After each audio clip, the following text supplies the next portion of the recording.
All right, hello again, everybody, and welcome to another exciting episode of the Kingdom of the Kael Isles.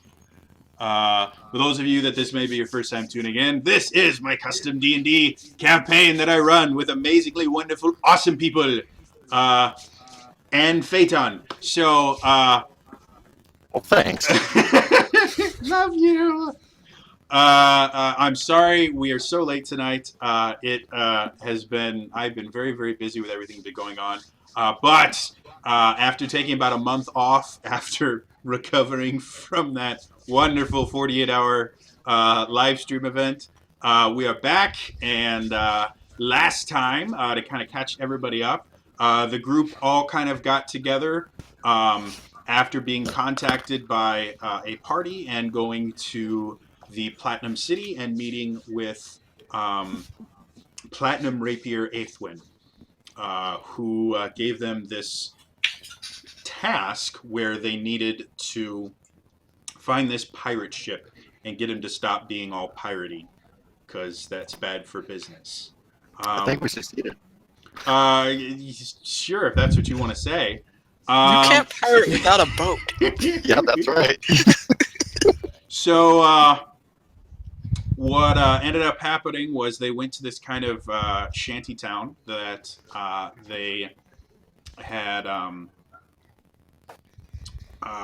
that they knew that the most recent attacks had happened somewhat near there, and they met a couple of the pirates in a bar, which they proceeded to murderize completely, very, very quickly. After doing that, they hopped out and got chased through the town a little bit by an angry mob, and then met the rest of the pirates' friends, who proceeded to beat them into unconsciousness, which was fun for everyone involved. They woke up on the pirate ship, had a lot of fun finding their gear and stuff like that, and finding a way off the pirate ship. One of them had the bright idea of using fire on a wooden vessel that was full of alcohol and things like that. That was very flammable. And long story short, things blew up. They were able to get out by the skin of their teeth, and they washed up on from what they can tell as of right now, is a deserted island. They've spent a little bit of time, foraging for food and Punchinello and Avok, if I remember correctly, went kind of exploring and found a bear and a tiger. The only thing they're missing is lions and flying monkeys. So, so after all of that happened, another day has dawned. I know Fade has prayed to his deity, asking for guidance. And the guidance he got was, you need to get off this island. And I think Phaeton was trying to build something the last time we were here. Shelter. Shelter, there we go. Oh, and of course, I'm getting a phone call. Give me 2 seconds, guys. I'm super sorry about this. Well, They brought it's not the a problem. bear back. Talk amongst yourselves. No. So you brought that bear head back with you and turned it into a hat, right? That was the plan. No, that was Avok. That was Avok that wanted the hair head. Just a couple seconds. Well, We're just carrying back now, bear so meat and the give me, furs 2 minutes. and everything. I'll be done in 2 Salvage. minutes. All Bye, I right. love you. Excellent, Smithers. Okay. Everybody had fun, and I found sand. All right, so, due to the fact that I forgot to do something else, I have to step away very quickly. However, the rest of you guys, again, you've woken up to another day. I don't believe any of you guys, just because of prep work and stuff like that, I don't think any of you, I'm not going to make you guys roll for another level of exhaustion or anything like that. However, Fade has had or I guess I will leave it up to Fade. Fade, you can kind of inform your friends of what your deity has told you, or you can choose to keep it to yourself. But for the next couple minutes here, go ahead and kind of plan what you guys are going to do for this next day. And I will be right back. So I've been toying with the idea of making this guy like extra creepy. Like picture the creepiest warlock you can think of, but this guy's holy somehow or unholy. So the current voice is something like this. So I prayed to my deity, right? And she's pretty much mad at me for tearing up the boat. But the point is, we really need to get off this island. I don't know why we're here, but we need to get off. So I'm going to try to put the boat back together today. The huge ship? That's at the bottom of the ocean. No, the boat that we got here on, my friend, that Oh. I ripped apart and you used the planks to build our shelter. Oh. I was Yeah, kind of that wondering boat. why you're doing that. I felt like survival was the most important, but then I was guided to the fact that I effed up. Yeah, you did. I know. I brought a hammer.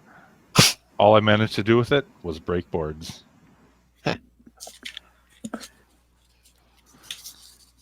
That's okay. We'll have to fetch a tree or something like that and hollow it out. Make a canoe. Oh, yes. This island's only covered in like giant fucking creatures, so maybe we should get out of here. So yeah, Oh. we saw the size of this bear, the bear meat that you just brought back, which I'm sure isn't the whole thing. So I'm certainly interested to see what else is here. But my character is compelled to get to GTFO, basically. Yep. Hey, Elaine, is your mouse still with you? Yep. Oh, that's exciting. Oh God. That's exciting. What? That's not what you want to hear. Don't Why worry do you- about it. Why? No, don't worry about it. I He won't. has to crawl in a tight passage later. Oh my. Oh my. You're not allowed near him at all. I didn't even say that. So now that we got to sleep and we leveled up to 3, I assume everyone else did that as well. Yep. Yeah, I last have episode. access to some new spells, i.e., Prayer of Healing, because my party likes to get beat up on, and Silence in case we ever encounter someone that isn't a monster. I don't know what you're talking about, man. Yeah. Well, you're not the culprit. I believe I spent all my spell slots healing the barbarians who were just getting slammed the last couple times. Yeah, that was me. So I listened to episode 2 the other day where it was 3, where we were escaping from the boat and you got knocked out retroactively because we didn't realize how much damage it hit you for. Yeah. And I basically healed you and handed you a sword. I just picture me standing you up and pointing, say, kill. That way. So true. I didn't Sounds like forget an that. interesting place for me to come back to. So, what have you guys decided? Need to build a boat. Okay. I want to try to fix the boat that I That you ripped disassembled. apart? Hopefully I didn't ruin it too badly. Well, the rolls that you made were relatively low, so you kind of ripped it into tiny little pieces. They were So- bad. They weren't good. Repairing the boat is basically out of the question. However, you're surrounded by supplies. Look at all those trees. So the likelihood of you being able to use, you probably have like the frame left. The likelihood of you being able to build not something quite as good as what you had before, but still fairly decent, is relatively high. So you guys can definitely build a boat. It will require finding a few things that are not directly at the beach, though. So I guess I've never built a boat before. What Okay. what supplies So, does it look like what we you're need? going Can to I need, you investigate? already have kind of a curved frame that you can attach things to make things a little bit easier on you. You're going to need wood, which is fairly simple to figure out where that is. You're going to need something to waterproof the boat, whether that's clay or finding tar or something else that you guys get creative with. You're going to have a way for that stuff to not get into the boat, for water not to get in the boat. You're going to need something that you use to attach the wood together, whether that's rope, whether you find ways to make nails and stuff like that. That's entirely up to you guys. Um, and then if you want oars, you're going to have to build them. If you want a sail, you're going to have to find something you can use for cloth. So, however you guys want to go about this, that is what you are going to need. So, Well, step one, we need building materials. So we need to find, I'd say, the way to put the wood together to build the boat, and then we need to find the wood. So I'm going to ask where they killed the bear, because I have a thought that perhaps we could use bear claws and teeth as makeshift splint nails, kind of wedge stuff together somehow. So that's what I want to do. Rather good. Trees should be easy because you can see them right over there. I'm not so sure. Can I do an investigation? I'd roll investigation, and because you can't see the trees through the forest, you'll roll that with disadvantage. No. Darn. Wood, you guys are not, like, you are in no way short on wood. So that's the one thing that you guys, and I believe, like, some of you guys didn't get your weapons back, but you have at least something that's sharp, right? Like, I know one of you guys has a great axe, right? I think. Avok.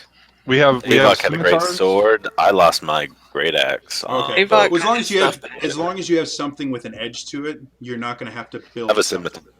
I have 2 scimitars and a short sword. Oh Yes, yeah, too. you're fine. Yeah, plenty. I of also things to have buy. my rope because I got my stuff rope. back. Yeah. I've got 50 feet of rope. Cool. I actually, if I can say Mhm. it, on the side, I took one of the bear claws already Okay.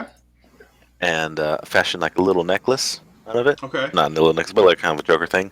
And I take it over to Fade, and I hand it to him, and I say thank you for saving my ass on the ship.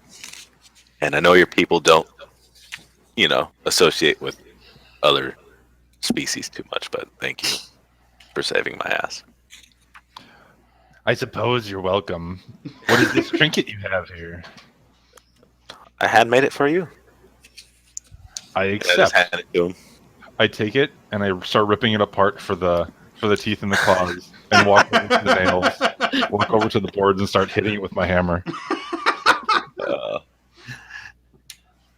All right. I'll take it in stride. I noticed this. I will, while they're doing that, I will take one of those bottles of whatever it is that was in the boat there that I have on me. Okay. Empty the thing. I don't know if I'll drink it or not, but I'll empty it. Okay.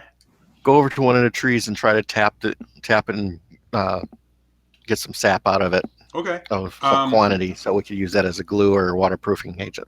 In order to tap it, you're going to need something kind of hollow to actually use as a tap. What do you want to do that? Or what do you want to use for that? I'm gonna try to do some. I'm gonna do this. Want to get myself a branch that's about a little bit thicker than a finger. Okay. Okay. You have no problem finding something like that. Want to cut it off at an angle on one side, Okay. and then I'm going to try to do something with prestidigitation and just a little flaming finger and hollow it out. Ooh, I like that. Roll an Arcana check to see how accurate you are with it. Okie dokie. Arcana. Roll it with advantage because that's a good idea. I like that. Alrighty. So you guys kind of watch as Phaeton just kind of goes over and he picks up something sharp and you see him just kind of break off a branch and start cutting it off. And then you see him start weaving magic and you see flames spout from his fingers. And as he kind of points it, First roll. wow. Oh, I won't even bother with the second one. I'll take that one.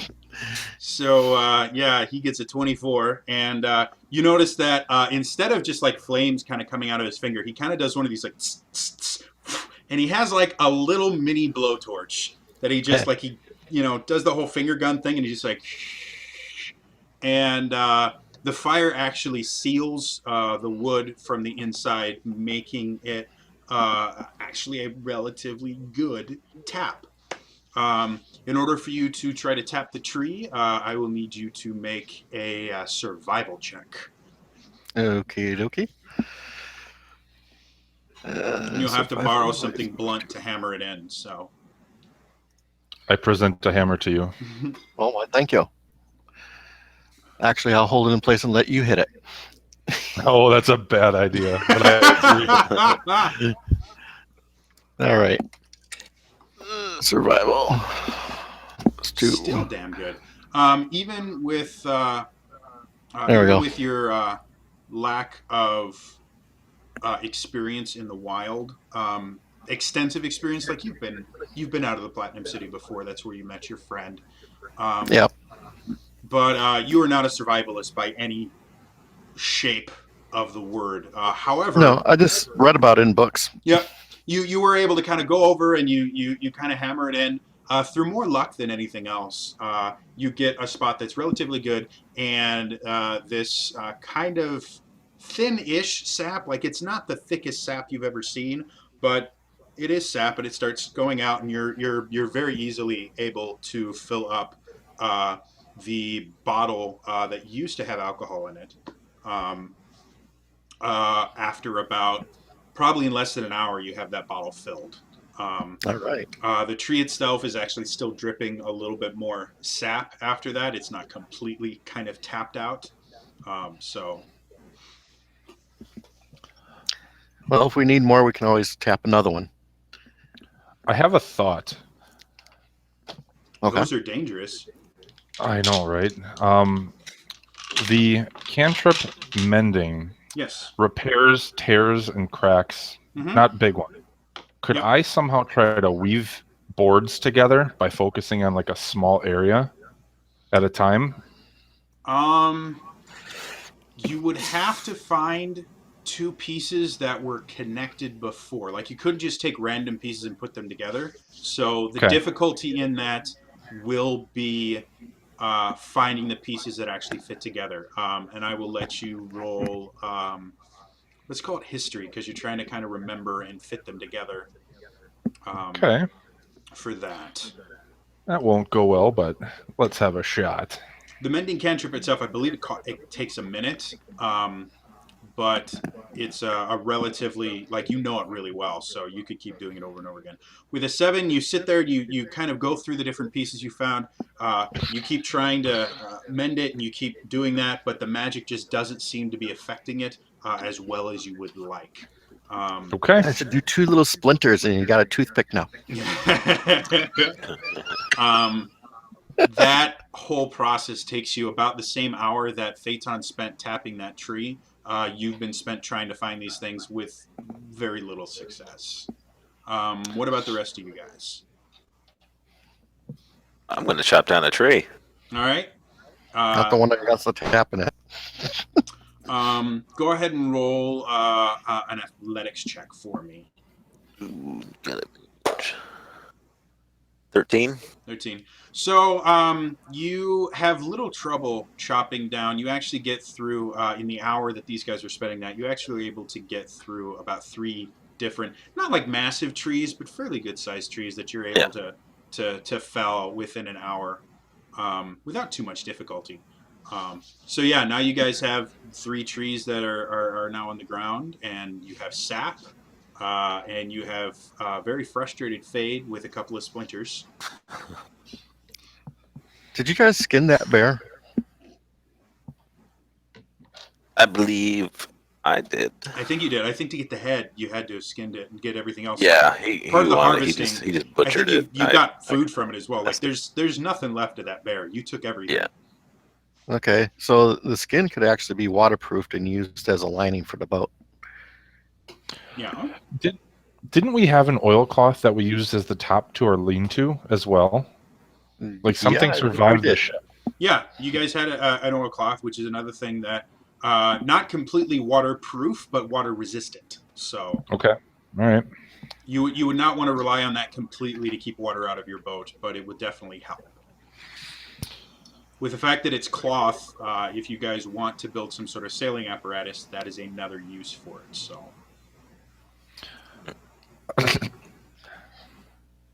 you wouldn't be able to do both at the same time, though, because that'd be kind of weird.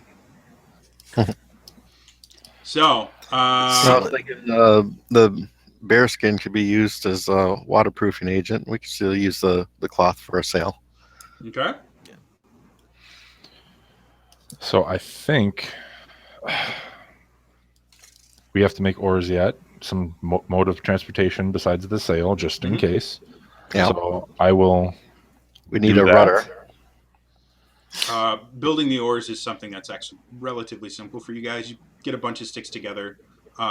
As long as you have something to attach them with, you can build oars. So you still need something to attach things together with.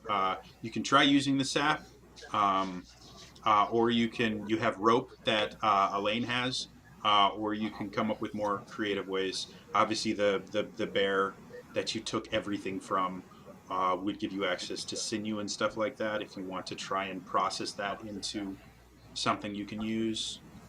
Nope. I turn around. Not doing it. The rest of the party can help as well. Doing Elaine, while they've been doing all that stuff, you actually haven't. They've all spent an hour doing something. Do you have anything you wanted to do for that hour? Or just kind of sitting back and watching? Yeah, like I'm really grossed out by all the bear parts being thrown around this beach right now. Even if I could try to bring it back to life, I would be happy about it. But this, I'm not a fan of. I don't think you're quite high enough up to have a raise dead spell yet, do you? Negative. Well, I mean, if the bear has to be killed, it's the only proper thing to do is actually use every part of it. If we waste it and just let it lay, then we're just killing things willy-nilly and not respecting nature. Well, not willy-nilly. It was kind of trying to bite my head off. That's besides the point. Who cares if your head gets bitten off? We're talking about the life of an animal here. Don't be such a druid. All right. I will walk the beach and try to pick up seaweed, which I could maybe twine in or twist into some kind of rope to help with everything. I have 10 feet of string, 50 feet of rope. I will let you. I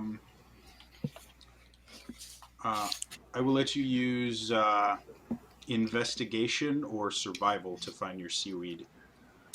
Both of them are horrible, so let's try. Not bad. 17? No, that's not 16. bad at all. It's not incredibly difficult to find various plant life and stuff like that. Yeah, you're definitely able to find enough seaweed.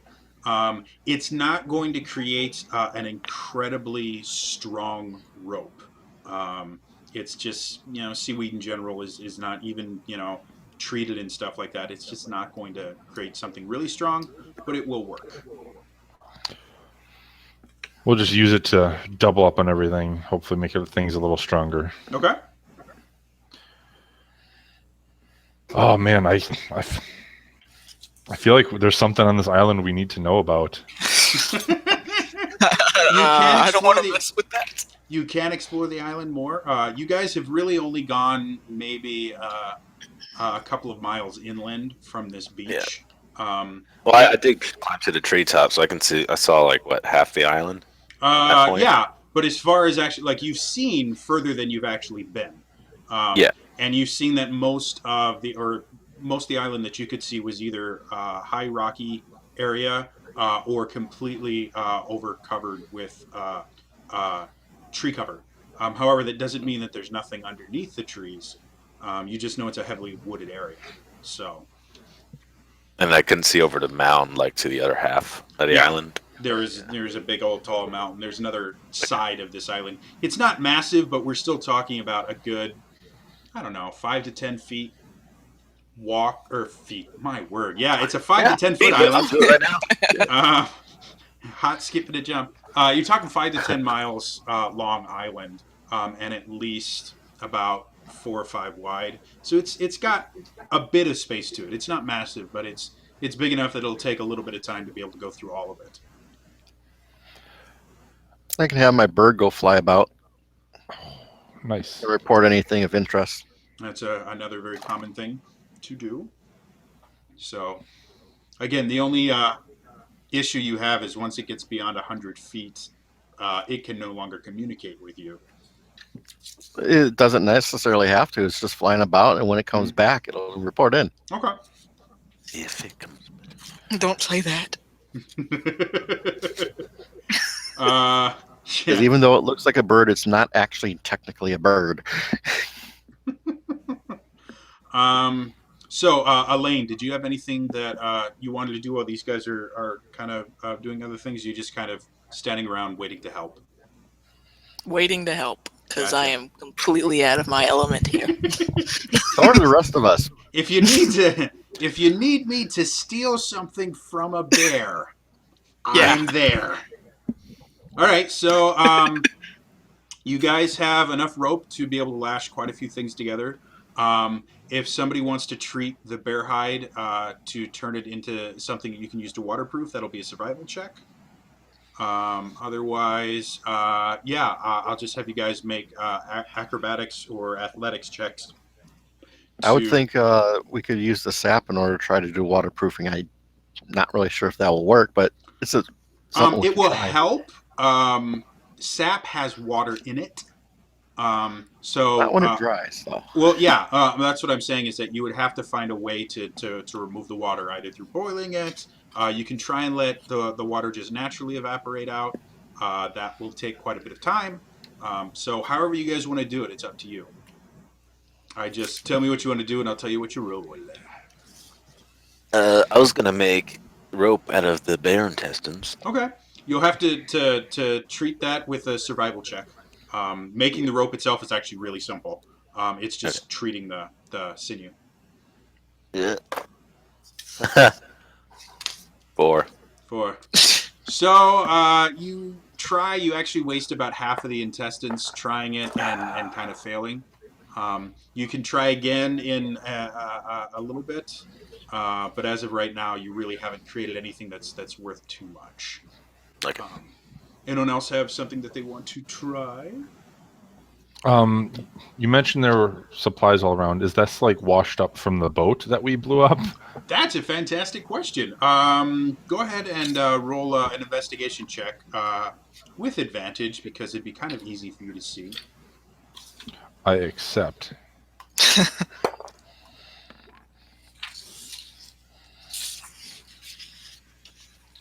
So the first one is bad, and the second one is bad. 14 and 11. So 14. 14 is not horrible. As you're kind of wandering around, you can see some pieces that have washed up over the past few days. You guys were relatively far away from this island, so a lot of the pieces of the ship are on the bottom of the ocean right now. But you've seen a few larger pieces of driftwood that have come up from being exploded from that. Let's see with a 14. You found a Do I couple. find You found a couple more bottles. One of them actually has alcohol in it. The other two are Yoink. opened and have a mixture of alcohol and seawater in them. Oh, delicious. So you got a grand total of 3 more bottles. And you got the equivalent of about 30 feet of more rope from various pieces of stuff that kind of washed up on the shore. So more rope, some more bottles, some alcohol.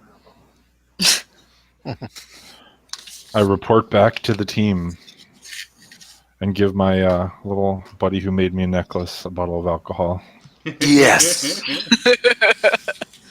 So if anyone wants to start building the boat, you can use athletics or acrobatics because you could be very nimbly doing it. Do we need to actually form boards or anything like that?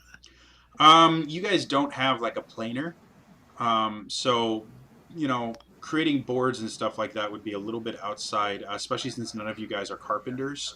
Would be a little bit outside of your realm of expertise.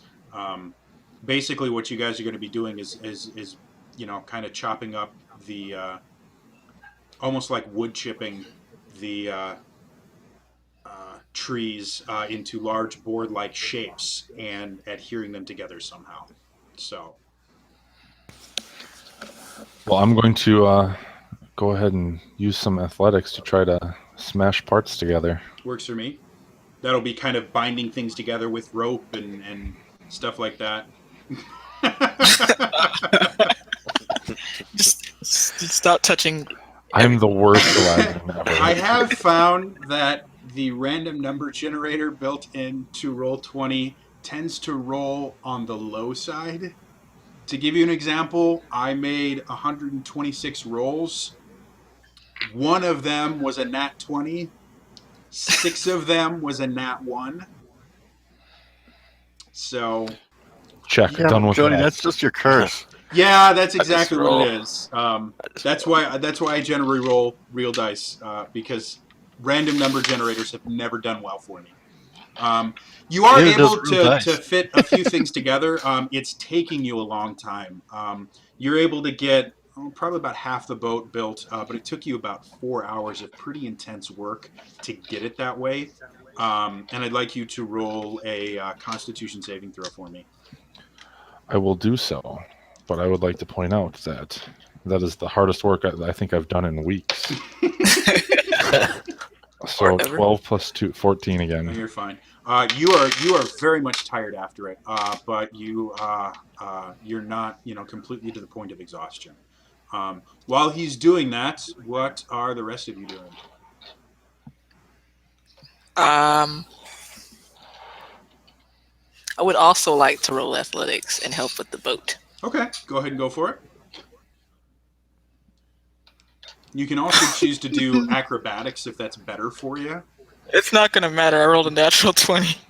Oh wow! So Fade is sitting there and he's just like, and he's like, and you can see like his muscles are bulging and he's just this kind of pinnacle of just fierceness. And Elaine just comes over with his twin scimitars and just starts going, and he's able to kind of chip this this tree in front of him into quite a few decent sized flat pieces.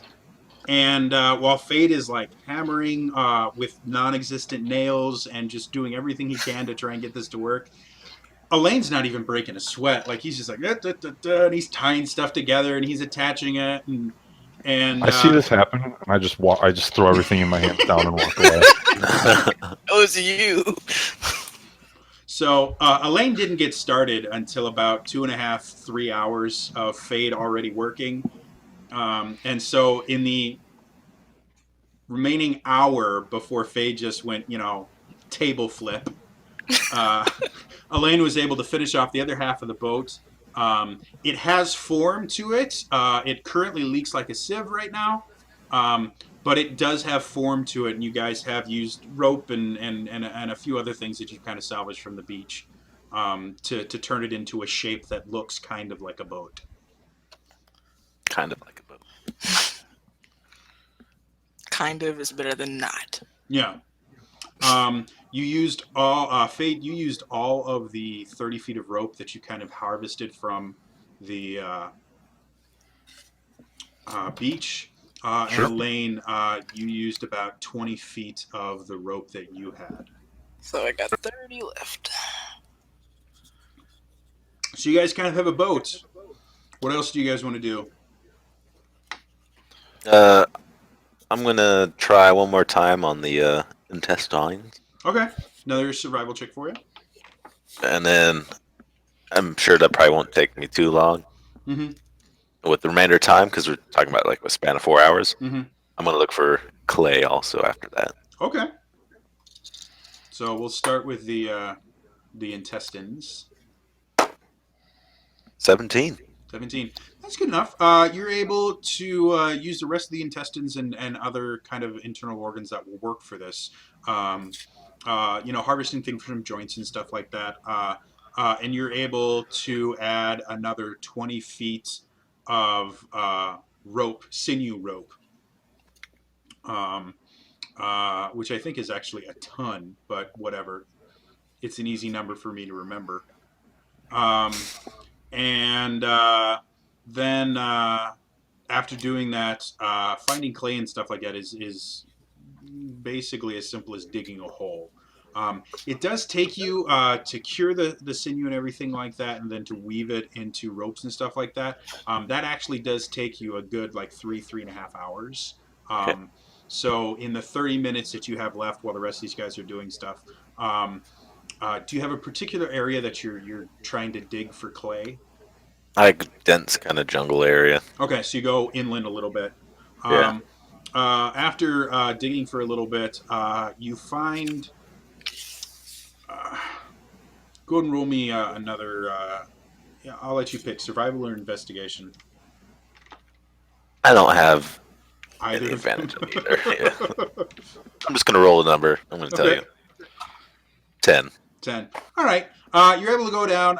You have to go fairly far down before you get out of like loose soil and kind of foliage down to something that's a little bit tougher. You do eventually find a little bit of clay. It's not a ton.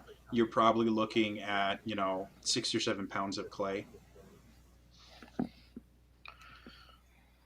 I'll take it. Okay. Phaeton, do you have anything you want to do while these guys are doing stuff like that? I'm just wondering what the process would be in order to try to dry out some of that bear meat so we have jerky to go with as supplies. You would technically the easiest thing for you to do would be to salt it to preserve it. Turning it into jerky would require smoking it, which would require you building a smoker. So if you want to go that route, you can. It's not an incredibly complex device to build. Oh, you can still turn it into jerky just by sun drying it too. You don't have to smoke it, Well, which is a lot easier to do. yes, it is. I'm not 100% sure how turning jerky actually, like jerking things works, but it does involve quite a few spices, though, doesn't it? No, No, it doesn't? No. You No. can just dry out meat. Okay. Jerky. Then sure. Let's say that it's not. I mean if you want difficult. flavor, it requires spices, but otherwise, no. If you just want the meat, Let's say. Well, to be perfectly honest, you probably would not have a ton of experience creating rations and stuff like that. So I'm going to make you roll. Let's do survival because this is all. I read it in a survival book. That's about as much as I can claim. stuff. So I'll let you roll a survival to see how well you make this jerky. Okie dokie. Back to my survival skill here. Where did my sheet go? There it is. I didn't realize that survival was going to be the bane of this group. Like, Definitely. Well, I do have a bonus to it, but it's not a big one. I'm not very wise. you guys only have like one wisdom-based character. Oh, dear that's God. funny. Yeah. I know how to do jerky, no problem. You make like perfect jerky, even without all the required spices. You make some pretty tasty jerky. You guys can go ahead and add. I got peppered. I got teriyaki. You can actually go ahead and add. God, for a full bear, let's say 20 days worth of rations. Or 20. 20 days worth of rations. I think from a full bear.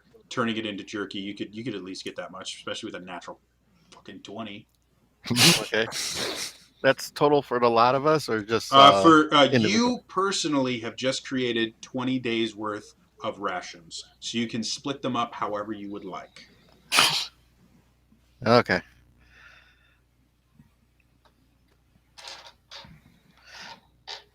Well, let's see. Shoot, how many of us are there? There's technically 5 because one of you is Technically 5. kind of chilling right now. He's doing his own thing. Avok is communing with nature. He's got bear blood on his eyes, like that, Yeah. like war paint. Yeah, he's still wearing the head round, but he hasn't cleared it out yet.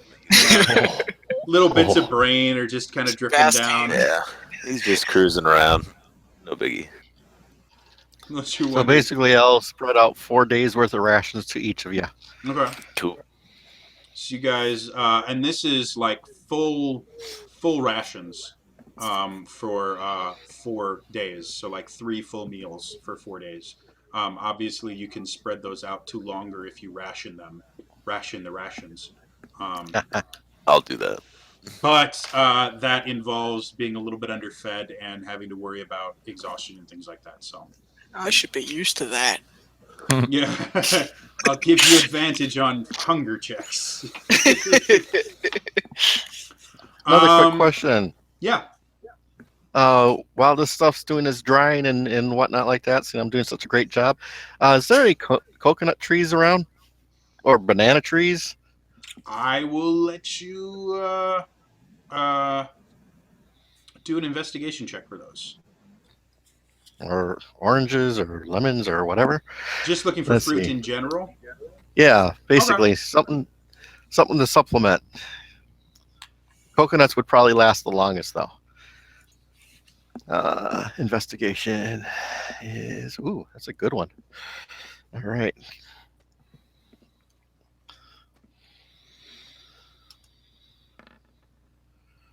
Oh, and I got a sucky roll, but I still got an 11. So you kind of look around. None of the trees near the beach have anything beyond like nuts and stuff like that that you can see. You weren't able to find any coconuts. Going a little bit further in, you find some berries. You're not 100% sure if they're safe to eat or not, but that's kind of the limit of the uh, different kind of fruits and stuff you're able to find. What color are they? Let's say they are red. I leave them. Okay. And if you said they were white, I'd leave them faster.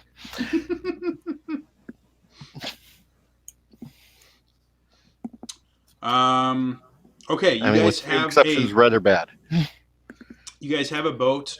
You have an extra 20 feet of rope from Punchinello. That's actually very, very strong. Like sinew in general is much stronger than it seems. So, some good quality rope there. You still got 30 feet of rope from Elaine.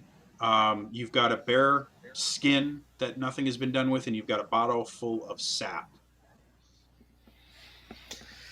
So, yeah, the next thing would be to try to waterproof the bear skin Mm-hmm.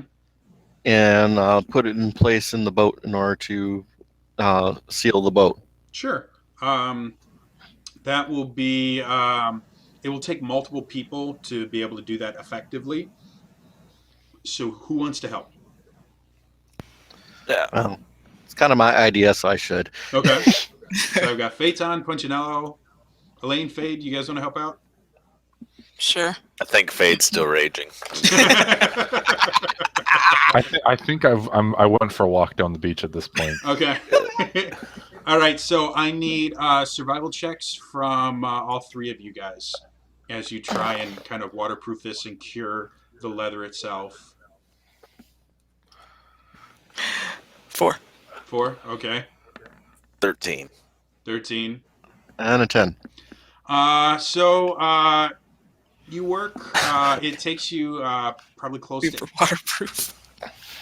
another 4 hours. It takes you to the end of the day to try and get this this skin cured as much as you can, and trying to use the sap and stuff like that. You've got kind of a soggy bear skin now that's kind of sticky. You're not sure how waterproof it is. No, we'd have to let it dry and then test it in the morning. Could I make a mixture of the clay and sap? How would that You guys work? just you just used the last of the sap in trying to do this. You'd have to Oh, tap it we on can a get tree. more. So, which Just a again, matter of you guys tapping have all another the tree. you guys have done it before, so tapping another tree is really simple. Yeah. So you do that. Mixing the clay and the sap gives you a very bizarre, kind of very tacky, almost dough-like mixture. That might work. which smells really, really weird. I like it. You have no idea what it'll do, if it's waterproof or not, but it's weird. I'm gonna use it to stuff the cracks or like kind of gaps in the boat. Okay, so you start doing Between the that. boards. The clay does have some weight to it, so it does weigh the boat down a little bit. Again, you're only talking about an extra like 5 or 6 pounds. So Yeah. You're able to feel some cracks until the bear skin is put in. The boat's still going to leak like a sieve because it's just not designed to be waterproof yet. Um, so yeah, that kind of takes care of everything for the day after Fade gets back from his long walk on the beach. Um, I will have you Got some guys. firewood. Start a fire. I'll have you guys go ahead and make me Constitution saving throws with advantage, seeing as you have fire and food. Natural 20. Oh wow, you are completely fine. I'm good. Thanks for advantage because that was a net 1, but then I got a 14. Okay. What about Lee? 12. 12, not bad. Phaeton? First roll 7. Let me do a second. Because I got the advantage. Oh, 7 stands. All right. So, Phaeton, you now have 1 level of exhaustion from sleeping kind of exposed without any sort of cover. The rest of you guys are absolutely fine. While you are sleeping, Not used to roughing it. wow, I'm rolling like horribly. Good. Good. Very good. What am I looking at here? I assume we use the same watch order that we had last time. That works For fine sleepings. for me. Whatever it was. I think Avok You took the guys first watch are now. doing that. Give me just 2 seconds here while I look up some stuff, because I wasn't as prepared today as I wish I would have been. Come on. It's half the fun. Oh yeah. I take Can't do horrible. 2 of the 3 bottles of water and alcohol mix and see if I can't boil some of the water away. So we have another potent one. Okay. You'll have to do that tomorrow, because right now we're dealing with other things. Yeah, we'll do that. Plus.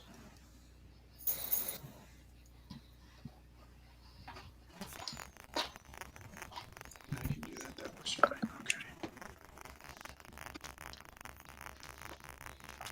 Okay. Like we could have saved a couple days had I just done nothing. What in the hell is this? That's where we're at. If you and I had switched places. It's okay. We don't blame you. As they blame me. Yes. I want. All right, so I'd like perception checks. Sorry about this. Perception checks from everybody.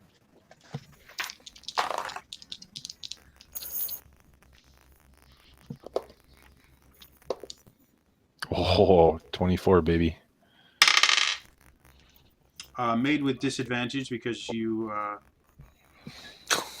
Oh wait, no, you guys set up a watch. Never mind. Yeah, set up a watch. So it was I 24. get disadvantage nonetheless. 24 for fade. 11 for punch Thir- and yellow. 13. Okay. So, as you guys are camping and sleeping, Fade himself during his watch is very, very alert, very kind of upset over what's happened recently. And as you're sitting there, you notice that the fire looks to have attracted some attention from the wildlife. And as you're sitting there, you see the glint of something in the forest kind of moving. And as you look a little bit closer, It's incredibly difficult for you to really be able to pick out anything, even with the fire at your back. You're looking into a very dense, very difficult to see forest.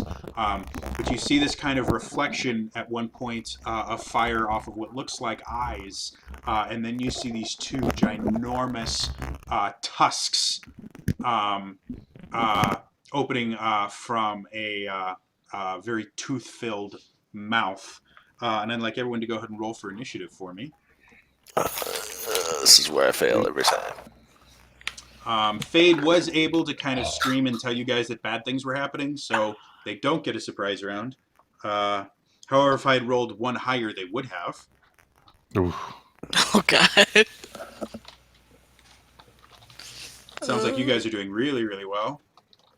I did for a change. I rolled Oh, an yeah. 18, which gives me a 21. I got 17, All right. which was almost lower, but it rolled over to the 14. So, Fade, what'd you get? I got 21. All right. Elaine? 17. Punchinello? 4. Phaeton? I can never roll a high 4. initiative. What was it? 4. All took right. I'll go last. 'Cause I got- Well, All I'm right. still rolling like I normally do, so you don't have too much to worry about.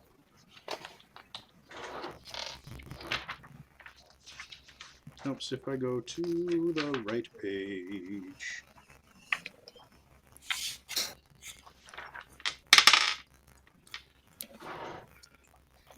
All right, so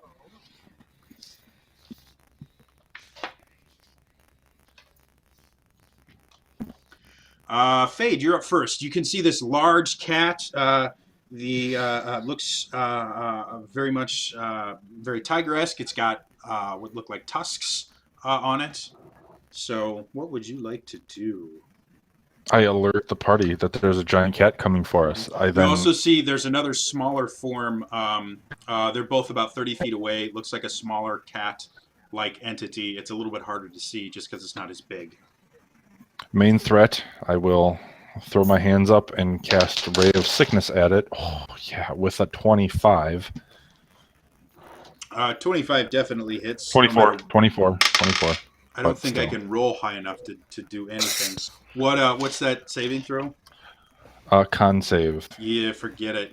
There's no way. He rolls an 11. Wait, no, I wouldn't have rolled that. But yeah, I'm sorry. Yeah. That was just the con save. Yeah. So I Okay. rolled and I failed. However, you got to Okay. roll and feel special, so I mean that's I sure did. That's my third good roll in forever. So that is range attack 2d8 necrotic, 8 Okay. and 6, so 14, and it is poisoned until my next turn, the end of my next turn. All right. And poison is just disadvantage on. Attack rolls and ability checks. Gotcha. Okay. Come at me, cat. All right. So after that happens, the smaller form sees you just cast this ray of sickness on the larger creature, and it runs at you and just tries to take a big old bite out of you. And that's going to be 22. I'm assuming that hits. Absolutely. Yes, sir. It's 7 plus 3 is 10 piercing damage. As it sits there, it just bites into you, and you can feel the blood start flowing a little bit. It's not really a pleasant experience. Then Elaine, you've seen this creature come barreling out of the forest. You can see it looks like a smaller version of this large creature that Fade's already hit once. What do you want to do? Oh, God. So I was thinking meleeing the thing, but that might anger the big one more. It's theoretically possible. You're not sure. You don't really know what the relationship between these two creatures is. Well, it's right next to Fade, right? It's biting him currently. So I can get sneak attack damage on it, right? Yes, you could. I'm going to take out my 2 skimtars, and I'm going to walk up to it, and I'm going to start slashing at it. Go for it. Roll an attack roll. All right.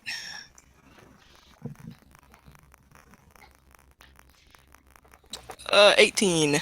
18 is definitely a hit. Go ahead and roll damage with sneak attack. 1d6. Which one of these is it? Oh, plus sneak attack. Mm-hmm. 2d6. So 3d6? Yepers. What is this insanity? Wait till you get like to level like 10 where you're rolling like 4 or 5d6 plus your weapon. Yeah, plus the weapon bonus on it. Mm. You only get to do that once per turn, but one attack per turn, you do a lot. Let's see. 10 damage. 10 damage. All right, so you come over and you swing with your scimitar, and it connects well, and you can see the flesh start to rip and things like that. The beast itself is still kind of raring to go. It's still very aggressive, so you can use a bonus action to swing with your offhand scimitar if you would like. I will do that. Okay, so roll your attack roll. That doesn't hit. That was a 2. 2. Yep, so you come around with your second one, and the creature very nimbly kind of jumps out of the way and just kind of snarls at you. Ah. Next up is going to be Punchinello, and oh wait, no, it isn't. It's the big thing. Oh, The big thing, after having been hit rather forcefully, kind of make a beeline for Fade and dives at him. Can I hold my arm out that has the little one attached to it? The little one is no longer attached. Shucks. Good try, though. It let go when Elaine kind of sunk into it. So it's going to make an attack, and then... Well, I guess I get to ask, because if this doesn't hit, there's no chance that it's going to hit anyways. I'm looking at, does 15 hit? 17 is my number. Okay, so with disadvantage, that's as high as I can get. So it comes over and it hits you, and it hits hard. This is a massive beast, and as it hits you, you can feel the weight as it presses into your shield, and you kind of get knocked back, but you kind of steady yourself again, and it claws up your armor pretty bad, but doesn't hurt you at all. Next up is going to be Punchinello and Phaeton. You guys are actually tied for initiative. Who wants to go first? He goes first. Because I had a disadvantage because of Punchinello, you're up first. all right. I'm going to rage instantly. And I'm going to rush up to the big one. Okay. Because I'm not afraid of shit right now. And swing my scimitar at it. Go for it. Make an attack roll.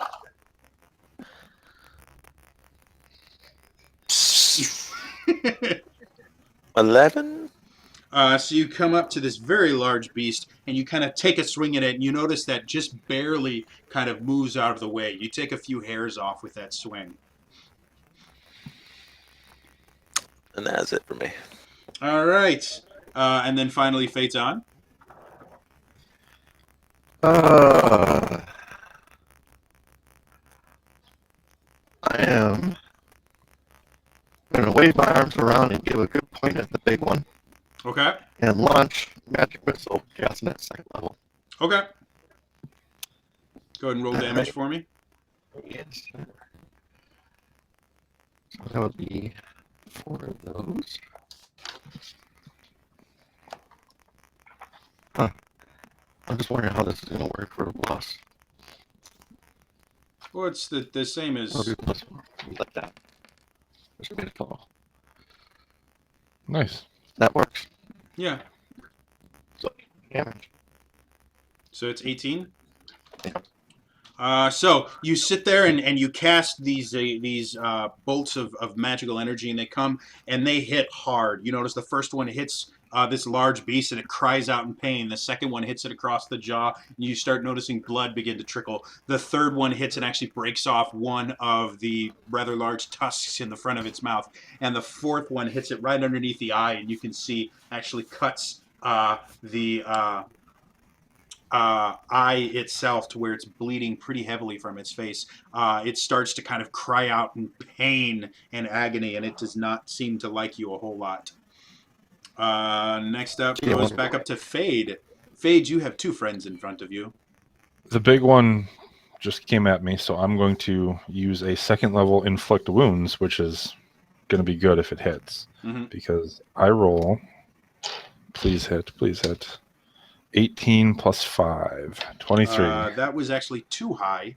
So, yeah, Ah. roll your damage. Nope. Now, that's a second level, so I get to roll 4 d10s. And there's only 2. Oh, that's right. 17, 18, 19, 20, 21 necrotic damage. How do you want to do this? I want to... Because it came at me and it clawed up my armor. Mhm. I see this. I grab its paw on the way back and just I kind of shake a little bit, Mhm. and then it shakes and it falls down emancipated. So as it comes over, you are at this point a little bit furious. It's ruined your, not really ruined, but it's damaged your armor. So as it comes over, you see these magic missiles kind of go around, and it gets hurt, and it's kind of leaning down, and you just look at it, and your eyes glow this kind of indigo violet color, and your hand glows that same color, and you just reach forward and grab it. And as you do, you can feel you can feel the life start to leave this animal as you focus on it, and your eyes grow even darker and more full of energy, and you can watch waves of necrotic energy just pass over it. And after you're done, you just kind of let it go, and it slumps to the floor dead. I turn and look at the little one and smile.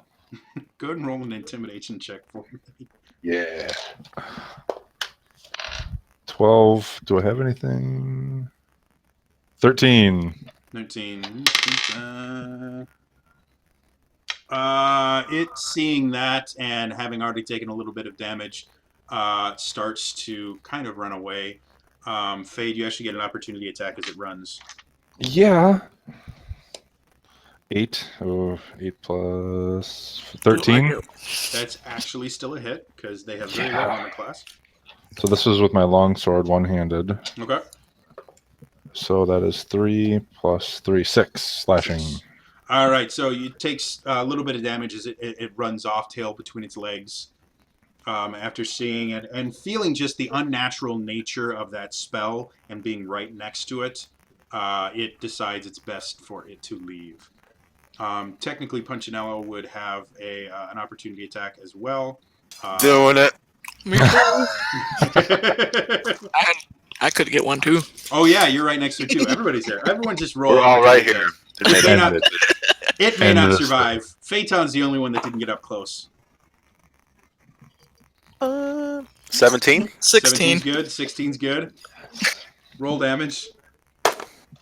Make it dead. Closest thing to an actual weapon I have is a pocket knife. Well, you were far enough away that you don't get one, unfortunately, Phaeton. That's all right. It's 9 slashing. 6 All right. slashing. So it's bleeding rather heavily as you guys kind of destroy it. But it is able to get away eventually. Boo. Little bastard. I say we hunt it down. This boat has pissed me off. I want blood. The rest of the night ends fairly uneventfully. What was those? You're not 100% sure. Go ahead and roll a history check. See if you've seen anything like that in your books before. Okay. See if I'd rolled better and if you hadn't cast Ray of Sickness. They do actually quite a bit of damage. But Yeah, okay. yeah, you don't really know. Obviously, it's a large predatory cat. As far as the specific species, you're not sure. Okay. All right. Well, can we skin it? Can we roast it? More hides. I mean, theoretically, it's meat. I mean, there's nothing, it's not like a carrion feeder, like a rat or anything like that. So, it's the meat's probably going to be about as good as the bear meat was. They persist on very similar diets. And more fur. Yeah, more Phaeton, fur. And giant teeth. Phaeton, are you at all proficient with a longsword? Me? Yeah. Well, elven training and such like that. Yeah, kind of. So I was able to grab all my equipment from the boat. So I see you not have a weapon, so I'm just going to give you my sword and pull out my mace as my backup. All right. I will. Should have did that before the fight. He's not going to be like remarkably good with it, but I'm super chill after seeing something die. So now you're like, I'm good. I'm over the boat.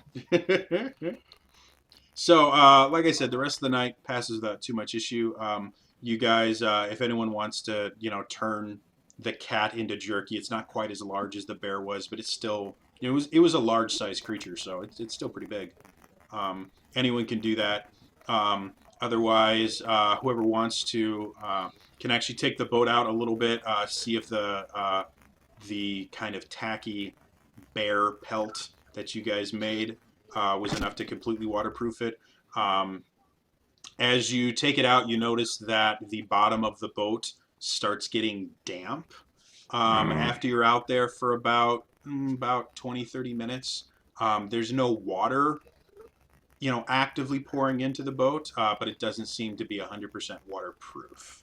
So So that we'll have might to work on it a require little bit somebody. more and try to cure or basically bake the clay. You want to try and bake the clay that's already been put into the boat itself? Yeah, we're gonna have to in order to seal it. I mean, you can't bake it while it's out of the boat and then try to cram it in because then it's too hard. You Yeah. gotta put it in the cracks to fill it and then bake it. Yeah, let's just light the boat on fire real Yeah, quick. so I guess the question I have for you is, just so I understand this correctly, your plan is to set the boat on fire? No. It's called sun baking. Just let it sit in the hot sun for a while. Well, this particular time of year and this particular place with all the rain and everything like that, like it's not incredibly hot. Okay.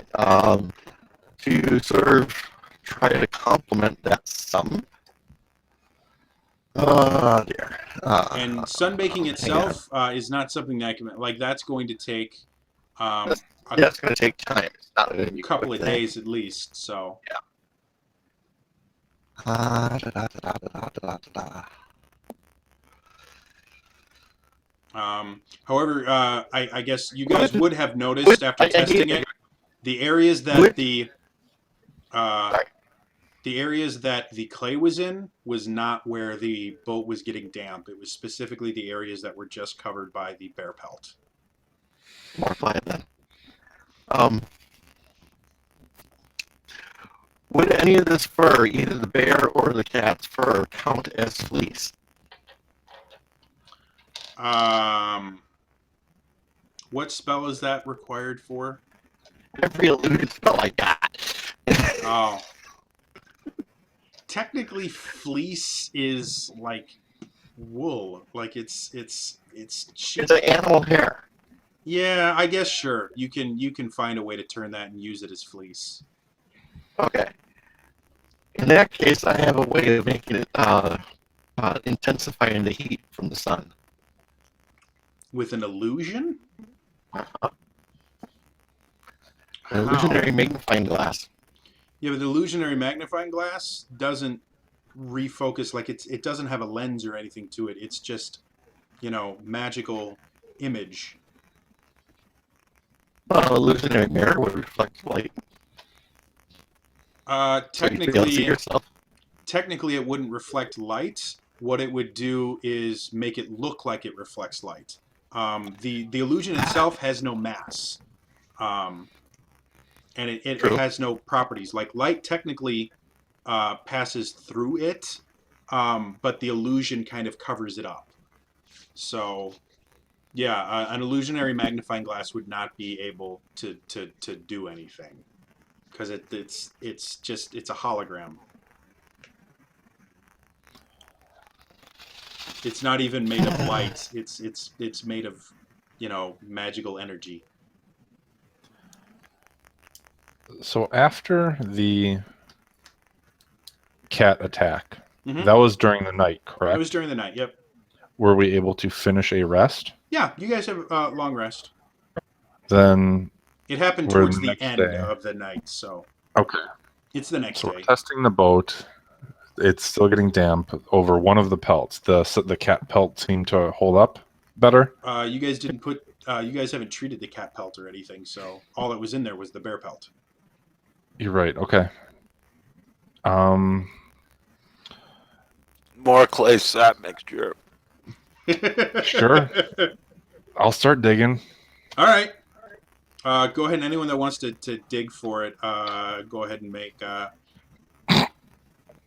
Let's go athletics checks because it's not hard to find the clay. You just have to dig far enough. Ooh, I'm proficient. You got a nat one. Sure did. You dig on the beach and you get like the most sand of anybody. Like you are rolling in sand. Unfortunately, without the ability to turn it into glass, there's not a whole lot you can do with it. Fine. I'd rather fail at digging than killing monsters. Athletics, you said? Yeah. 21. Yeah, you're able to get another with a 21. Yeah, you get another like 7 to 10 pounds worth of clay. 15. You get another like 5 pounds of clay, so grand total about 15 pounds of clay, more than enough to kind of fill the rest of the cracks and stuff like that the bear pelt doesn't cover completely. Um, Getting the sap again, you guys have done it before. You've got the kind of basic idea behind it. With the fire treating that Phaeton did to it, the tap that you guys have is actually lasting multiple times, so you haven't had any issues tapping extra trees. Um, so yeah, you guys to speed things along. You guys do that. You're able to test it out. The boat itself does not seem incredibly sturdy, but it seems like there's no water getting in. You know, you guys are not. This would not. Hold a casino or a buffet on it, but it looks like you're not going to sink due to water leaking in. I said we use it to go around the island. I'm super into the way you used your fire to make that tap. Like, could we theoretically do the same thing to make a canoe? Because let's put a canoe as a backup boat with some branches to the side for stability. Like double up the boat to make a skiff or something, Or just in catamaran. case. Yeah, there you go. That's what I'm talking about. Just due to the, I guess, magnitude, like he used the prestidigitation to make something. Literally, a tap is about like this big. It's a very small item. Okay. Doing something that large would require something a little bit more powerful than a prestidigitation. Probably a leveled fire spell if you have something like that between the two of you. I'd let you do it, but you'd have to expend at least a couple first level spell slots to do it. How about we start a fire on the beach just using timbers and wood? He uses his Okay. prestidigitation to increase the flame a little bit, and I soak the. First, we'll have to like do some strength stuff to like hollow out a little bit of the canoe, Okay. just so that it's like buoyant. But Okay. then, remember, I found those 3 half bottles of alcohol, and I tried to condense them. Could I soak the middle of what I've already carved out with a little bit of this alcohol to help it burn, to get the heat that we need? I want this to work. It would be time consuming, but it potentially could work. Theoretically, And yeah, has that'll Phaeton's take bird all. come back That yet? will literally take all day. So if you guys want to do that, it's going to require you guys rolling some, I guess, unique intelligence-based stuff. Before I started, that's just an idea in my head right now. Before that Okay. starts, Punch brought up a good point. What's the report? Have we seen your bird back yet, Phaeton? Where's your bird? Good question. Did you Where's send the your bird? bird out? I remember us Yes, I talking did. about it. Okay. The bird was able to fly, get kind of an idea of most of the island. There's not a whole lot that the bird could see from the air. It's heavily wooded. There's a large peak in the middle of the island, and on the other side of the peak is more woods and then a beach. So there's not a whole lot that you can see from the air, just because of how heavily forested this island is. Like Did we find a freshwater stream or something like that? Well, at all? not that he could see from the. You guys did find a stream, but Yeah. again, it's so heavily wooded you couldn't see it from the air. You can only see it from underneath. Let's burn the forest down. Burn the forest down. I think that's a Yes. fantastic. We're near the water. We'll be fine. I kind of like that idea. Right? Make If sure you we guys got like, the you're wood gonna that we- need a hell of a lot more fire than a campfire and some prestidigitation to burn an Well, entire island. Well, technically we're the good guys, so if there's people looking for us, a big smoke signal would be good. Yeah, let's anchor every animal in this forest, guys. You guys haven't had any issues with animals attacking you before. Right. So yeah, you're gonna do absolutely fine. Plus, it wasn't like the fire drew any animals to us before. Fine. Well, the fire would be in the forest. I accept your logic and rescind my idea. Haha. I mean, you can burn the forest down. I'm just saying it will require a lot of fire. Like that whole thing about only you can prevent forest fires. Not I'm good. quite. I'm working on my canoe. I'm gonna Okay. get a tree down. So I'm gonna have you roll a strength check to kind of start hollowing out this canoe, or athletics. Go ahead and 15. roll athletics. Plus, athletics is a good one. 15 plus 3 is 18. Yeah, you don't have too much of an issue, felling it. You start carving out the basics of it. You take that mixture of alcohol that you kind of reduce down, trying to get all of the. Well, how did you do it? You used fire? I would have just left it, the jars out by the boat while it was curing the other day. I was just hoping for okay. evaporation. Moisture will go in the bottle, and you just kind of pour the alcohol out real slowly so the moisture stays in the bottle. I don't know how things work. No, I see what you're saying. My only thought process is alcohol has a much lower boiling, or has a lower boiling point than water, if I remember correctly, doesn't it? Or am I thinking that backwards? Yeah, it evaporates at a lower temperature than water Yeah. does. So technically, if you just let it sit out, like you described, you're basically pouring water on your wood now. Well, that's what I did. So apparently I'm wetting the wood. Yeah. I mean, if you wanted to get wet, I mean, you get your wood wet. I mean, that's that's a way to do it. There are other ways. There's so many jokes right now. This is a family show, folks. Not anymore. So yeah, you basically the bottles that you kind of left open.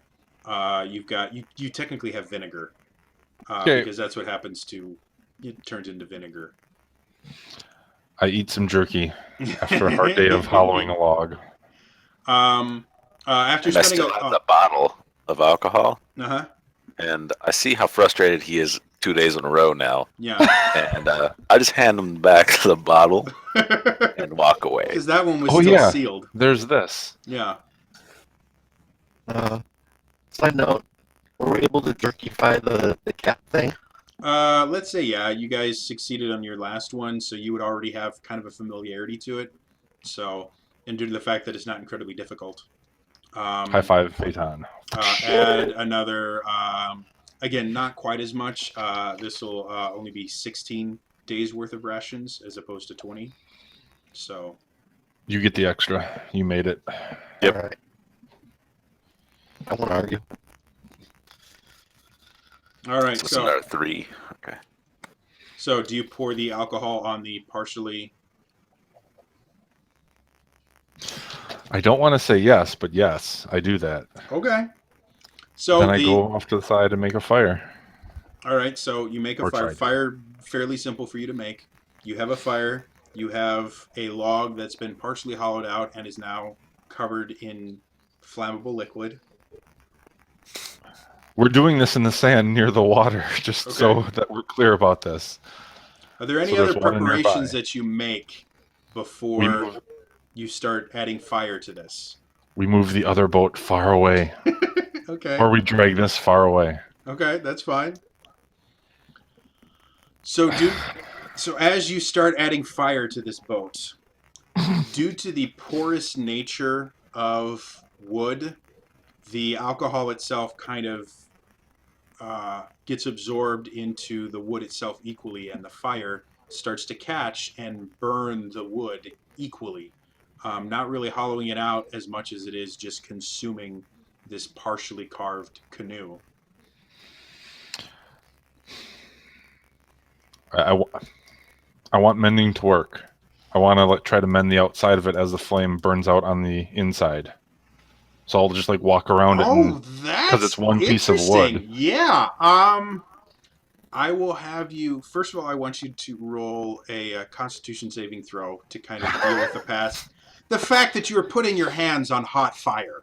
You know, I'm good. you're 18 good. plus 2. 18 position. Okay, so as you sit there, you still take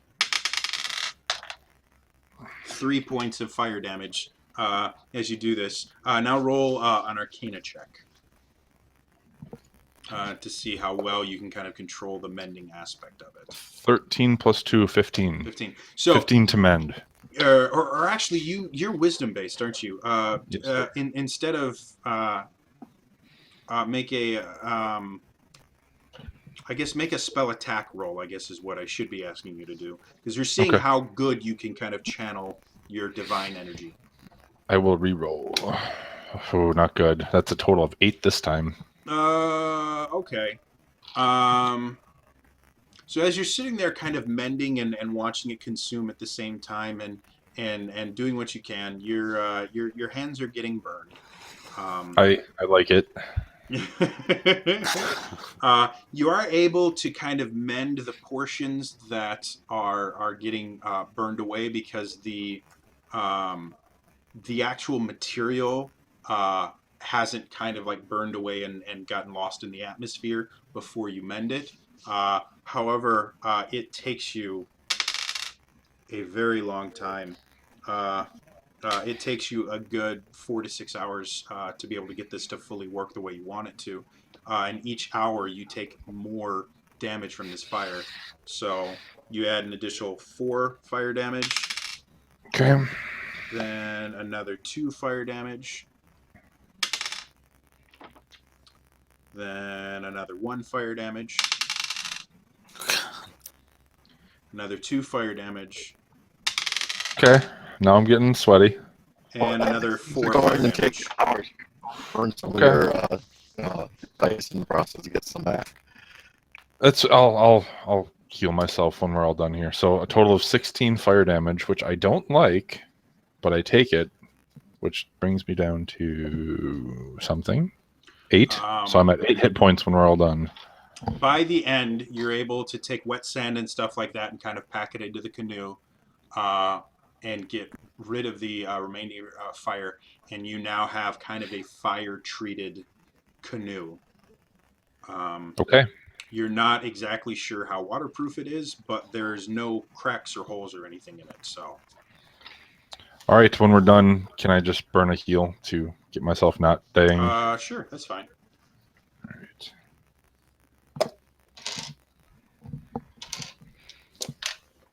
I am going to say, even after healing yourself, though, anything requiring you to use your hands because of how badly they got burned for the next 3 days is going to be done with disadvantage, because it takes some time for you, because you were putting your hands in fire for 6 hours. I got you. That's I understand. All right, so you guys now have disadvantage on hand stuff. yeah.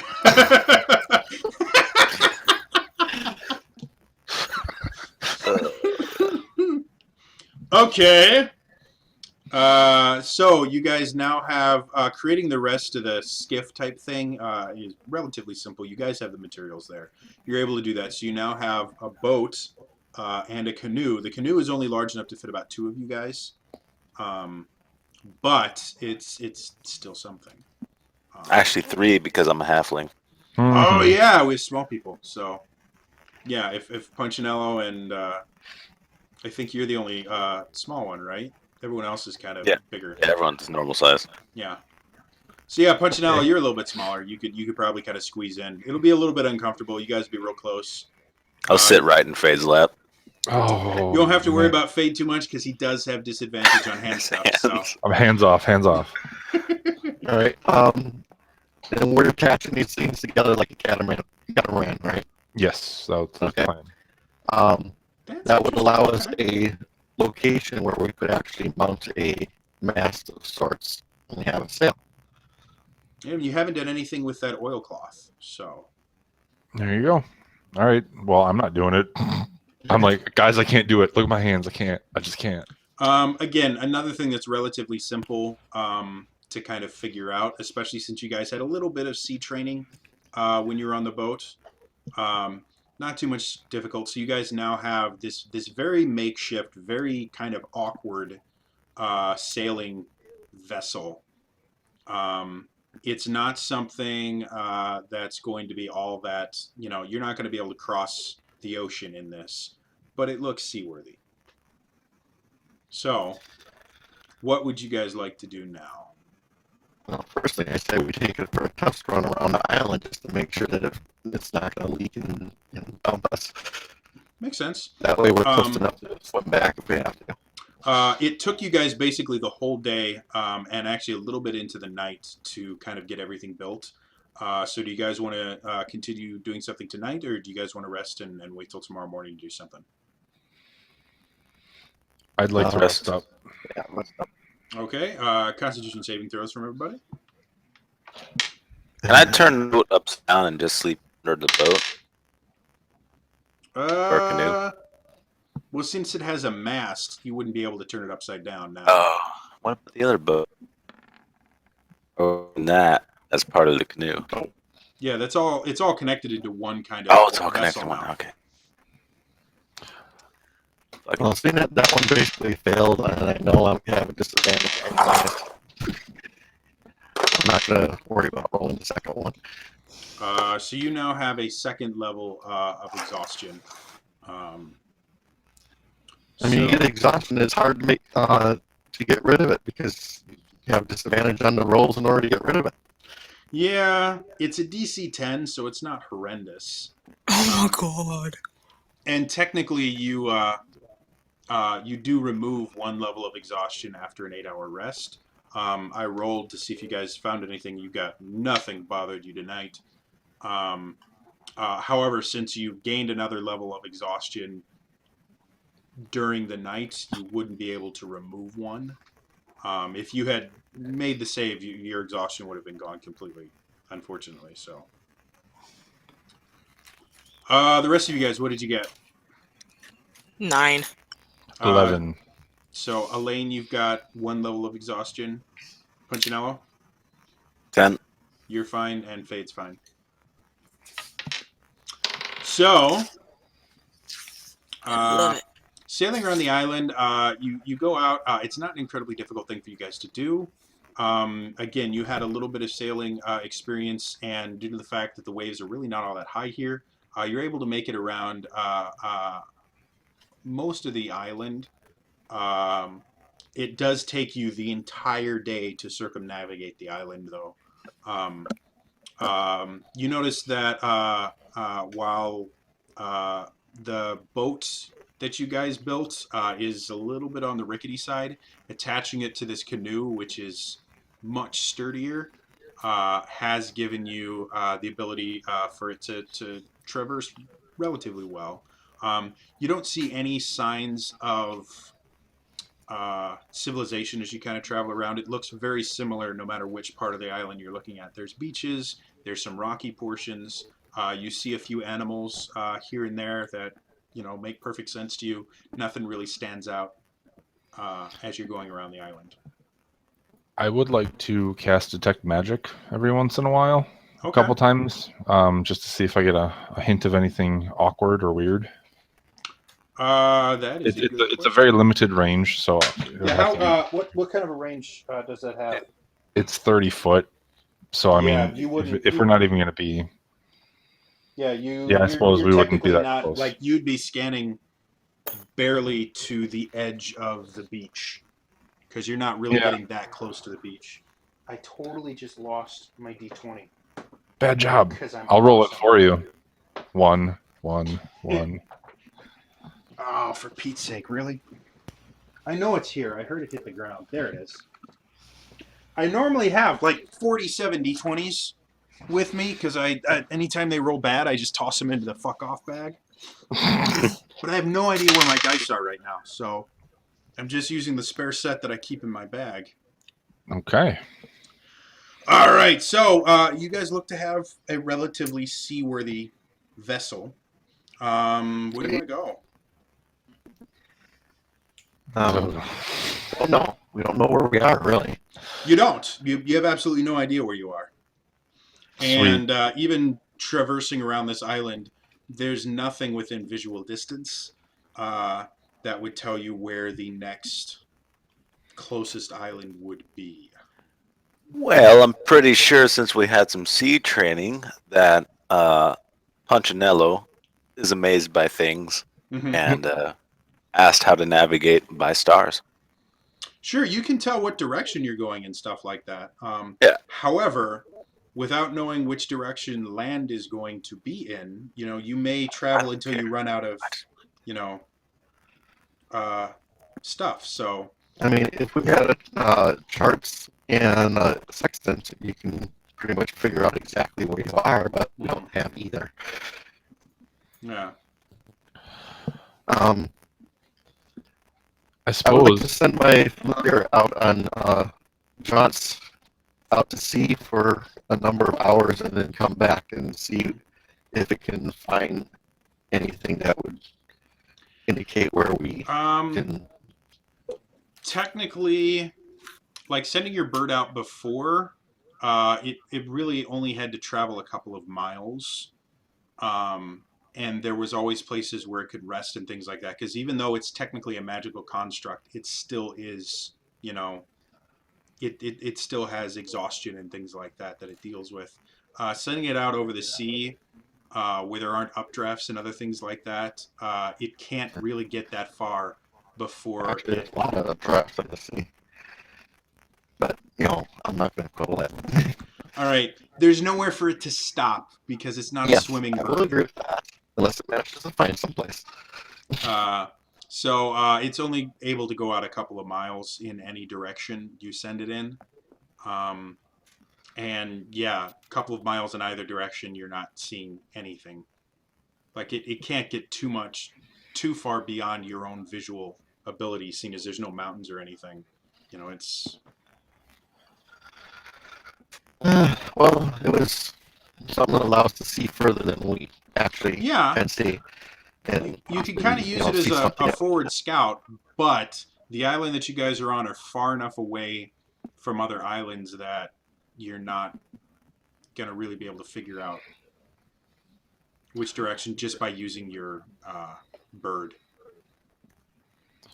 Well, going offline is kind of like not a good idea. so let's see if Elaine still has the string that she had. Let's get some fishing poles made for sustenance once we're on the water, just in Okay. case. Makes sense.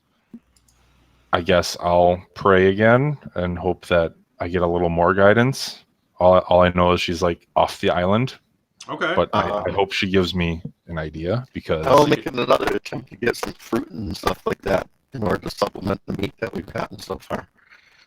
we do have another small cat we have to kill for its jerky. No, it got away, remember? Oh, yeah. It left a blood trail. Yeah. Well, you're talking a blood trail that's a couple days old at this point, so. Yeah. Fade, go ahead and make a religion check. As Religion's you a good one.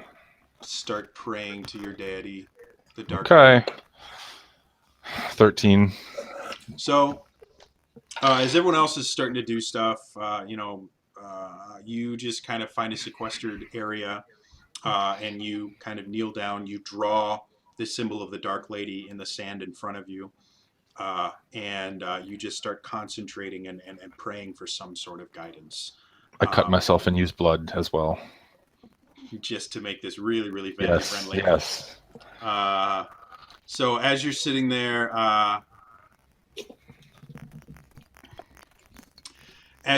kind of praying, you get kind of a similar experience as to what happened last time, where you feel that kind of cold chill go across you. But it's very faint this time, and you don't really get quite as clear a picture. And like last time, you almost audibly heard something. This time you're not, but you start noticing something very bizarre that just starts happening around you. And you start to smell very lightly. You get the scent of smoke, to the point where you actually start kind of hacking and coughing a little bit. But when you open your eyes, you realize that there's nothing creating any smoke anywhere near you. Burn the forest. And that's all you really get from it. Okay. All right. I thank the Dark Lady. I guess I go back to the team and be like, let's look for smoke, guys. And if not, let's make some. I have a feeling. I'll chop down another tree. Okay. I'll look for more fruit. Phaeton, I'll have you roll a survival check to forage for fruit. Punchinello, you have no problem chopping down another tree. You've rolled enough. You find plenty of fruit. Phaeton, with a 20, you find tons of fruit. That's not a natural 20, though. Still, it's 20. So yeah, that's another 10 days worth of rations with fruit. The fruit doesn't keep quite as long as the meat will, so Yeah, We eat the fruit first. allows them to avoid scurvy. yeah. I think we need to make a forest trek. We need to explore more. We don't have enough information to really go safely, but we could just say, "Hey, let's do it." Oh, Well, can I try to make fishing poles? Fishing poles are relatively simple as long as you have the materials. Like you tie a string to a stick with a hook at the end. Okay. I'm not going to make you roll for that. Okay. We have some fishing well, poles. Avok and I got close to the base of the mountain. We found caves there, but we just didn't go in. Mm-hmm. Oh, really? And we ran into a very pissed off bear, though. So Yeah. Caves. Yeah, that could have been our shelter all this time. Yeah. Oh man. I could get Yeah. a good night's sleep. but it's balls deep in the jungle. I'm getting mad about the boat again. But the boat There is were working caves, now. and you didn't tell us. I said something last time, but I think I was talking too fast. So what do you guys want I to don't want do? to say something initially about the boat because you start breaking it apart so quickly. But we could have just turned it over and propped it up on one side and slept underneath it. There you go with your thinkiness. Come on. All right, I'm just gonna roll a d4 evens. I want to go into the forest. I want to go in the forest. All right, who wants to go with him? I'll go. Not letting them go alone. I'll go again. All right. So can I kind of assume that everybody's going so we don't split the party again? Yes. Yep. We need to secure the boat somehow. We don't want this thing getting away from us. That's kind of our You beach the lifeline. boat. I mean, that's not. You guys. You Okay. guys have been here for what, like 6 or 7 days now, almost a week. Yeah. Yeah. You guys know where the tides are and where they aren't, and you just put the boat in an area that you know the tides won't reach it. So, relatively easy. Okay. And can I cover up with leaves, like palm leaves or Sure. large if you want leaves? to. A little bit. camouflage it. It's Crash it very next to the camouflaged. Twin Pines sign. It thinks Okay, it's sweet. stealth. The bolt net ones on stealth. Yeah. So you guys start trekking through the forest, and I am going to pull out another. Oh, we were book. so close to leaving. Well, I got a cool book that that has cool stuff in it. That I'm gonna make you guys. No, I don't want random dungeons. Cool things are cool. Cool things are very cool. I've got injuries and stuff in here. I love the DMG. There's so much cool stuff in here. I can't remember where.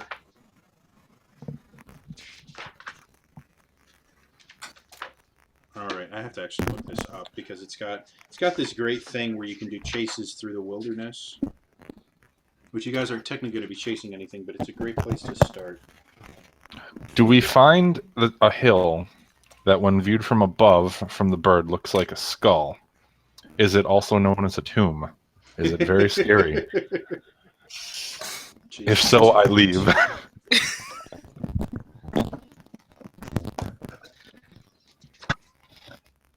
You know, I've never lost a party in that place. I just bought the. All right. So as you guys are kind of traveling through this area, you're not really coming across too many things that are really giving you too much issue. You're basically traveling through. It's relatively heavily wooded. Without having a ranger of some sort, it's kind of difficult to make it through. But you're not having too many difficulties. The first hour, not a whole lot changes. The second hour, still, you're traveling roughly in the direction that Punchinello and Avok remember is this hill.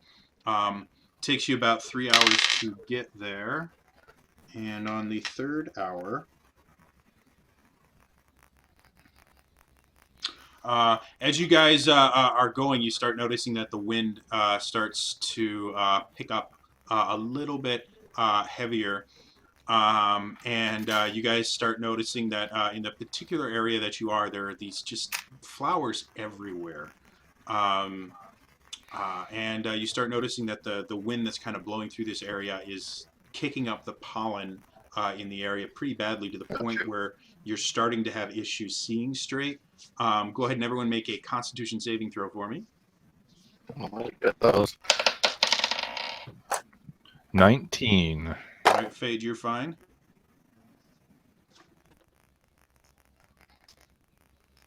$16. Punchy. You are fine, Punchinello. 16 as About the well. roll at my disadvantage because I got a 1. Okay. You're not doing well. How'd you do, Elaine? 16. So everyone but Phaeton is fine. Phaeton, the pollen gets into your eyes, and you start noticing that this is not like regular everyday pollen. As it gets into your eyes, it starts to sting and burn. And for the next hour, you are blinded, which Turn up the lights. which makes it even slower for you guys to go. So unfortunately, it takes one more hour for you guys to get to where this cave was. And in that time, you got to go through the same area with just flowers are absolutely everywhere.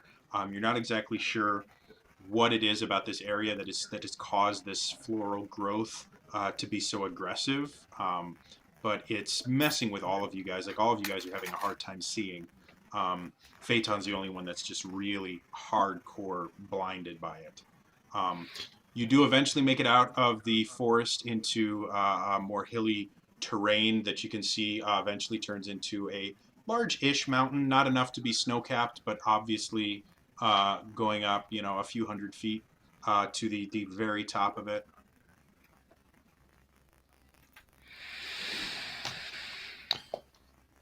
You know what would have taken care of those flowers, everyone? Fire. It's very possible. We need to get Phaeton in better shape. Once we get to the base of this mountain, Well, you guys are, I you're mean- not at the base. Punchinello, you're at the very close to the location that you guys found before. Obviously, going through Okay. that flower area kind of puts you off course. You can see the caves that you saw previously. I don't see They're the anything. caves. He points at them. I point at the caves. I cast light on my shield and proceed towards Okay. the cave that he As you get points me close, at. go ahead and roll perception checks. Fade, since you're in the front here. 10. So as you get close, you can start to smell a little bit of kind of a rancid smell. And as you get closer to the cave, you can see what looks like some dead animal carcasses that have fermented and rotted in the days since Punchinello went and murdered the previous occupant of this cave. I didn't murder shit. As you get closer to the cave itself, you kind of point your shield around and you notice that there's not a whole lot in the cave. But obviously, before Punchinello and Avok attacked this bear, it had made a fresh kill. And now the kill, because it's days later, has rotted. And the entire cave kind of smells of it. But it doesn't seem like there's anything else in the cave. It's not a deep one. It goes back about 20 feet ish. It's not incredibly deep. There is Oh, a it's a back to good-sized it. Like room. it doesn't keep it. Like it's not connected to tunnels or anything. All right, it's a good sized room that could serve as a campground for us and for Easily. the remaining time that we're Easily. here. You probably wouldn't want to make a fire inside the cave just because it would get full of smoke. But you make it near the entrance and you're fine. The carcasses that we see, are any of them humanoid? It doesn't look like it. Okay. They're kind of half-eaten, so it's a little bit difficult to see. And now they're 4 days rotten. So Okay. You don't see anything humanoid about them.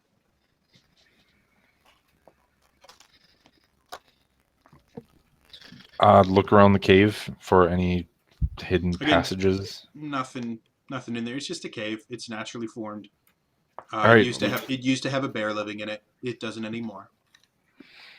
We need to get Phaeton in tip-top shape, so I'm going to cast a heal towards him just to Okay. help him along his way, and then suggest we camp for the night Okay. again.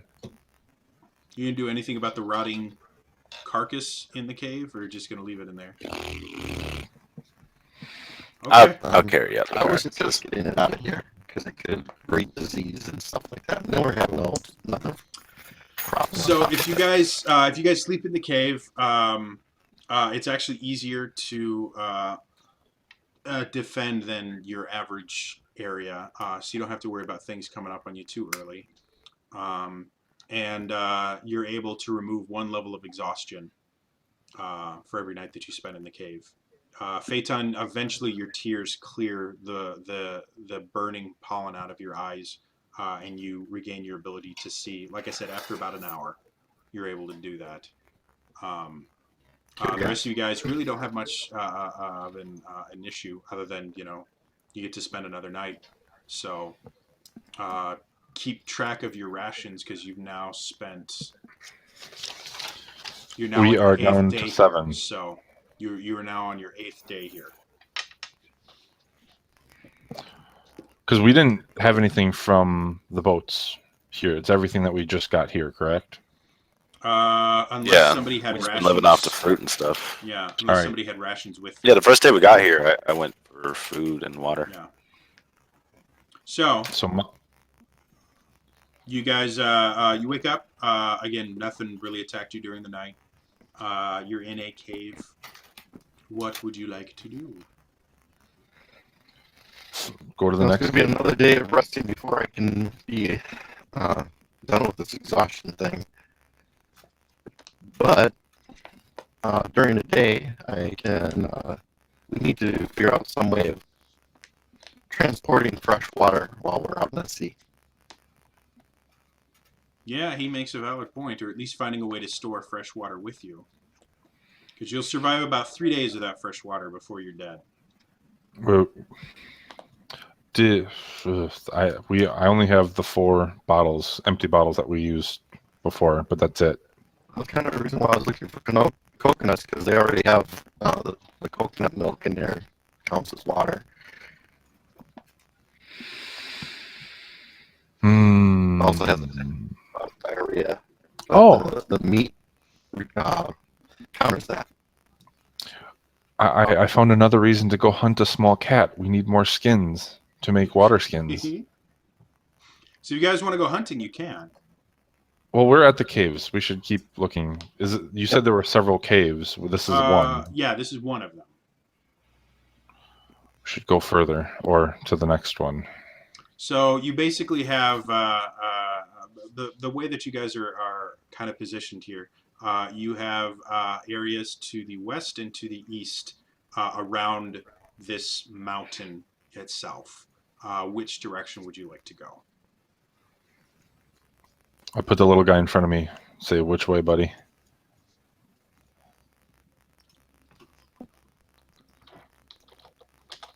I think. Oh my. I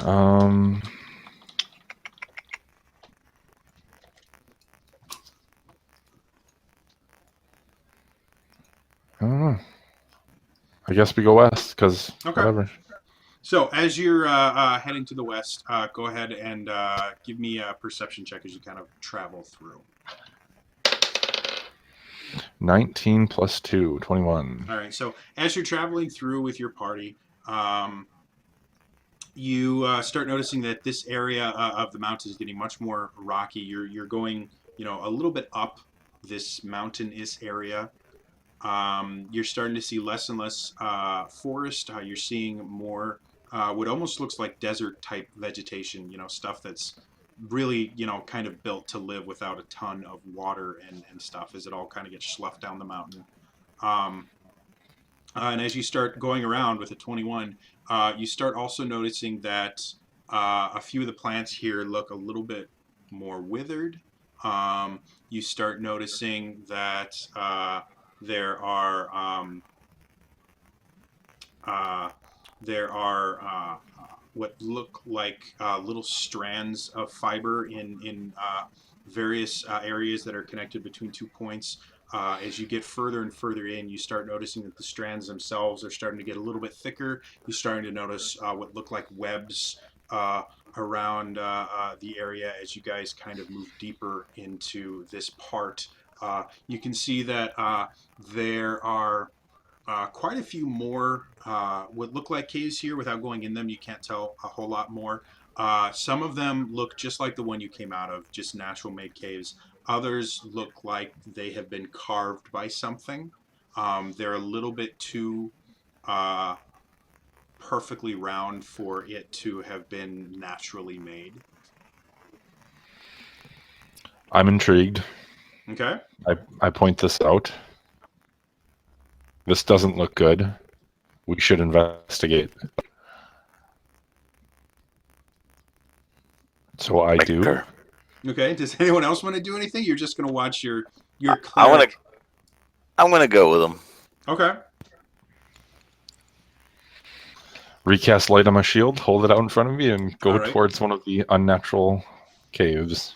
So as you get closer, you start noticing that the cave itself has been clawed. As you get really close to the cave, you notice kind of scratch marks and things like that, like something with claws or talons or something like that have kind of dug this particular thing in. The cave itself, you can see these webs kind of hanging in various places. On the inside of the cave, the humidity is actually higher than it is outside. It's got this damp feeling to it. As you step in a little bit further, you can start smelling this kind of rancid smell. Kind of similar to what you smelled with the rotting carcass, but distinctly different. Kind of in the same neighborhood, though. The cave itself that you've kind of started exploring is only about 10 feet wide by about 10 feet high. and goes back further than your light cast, because it only goes, I think, dim light up to 60 feet. So it's deeper than that, and it curves a little bit. So it seems like this is more of a tunnel than it is a just a straight up cave.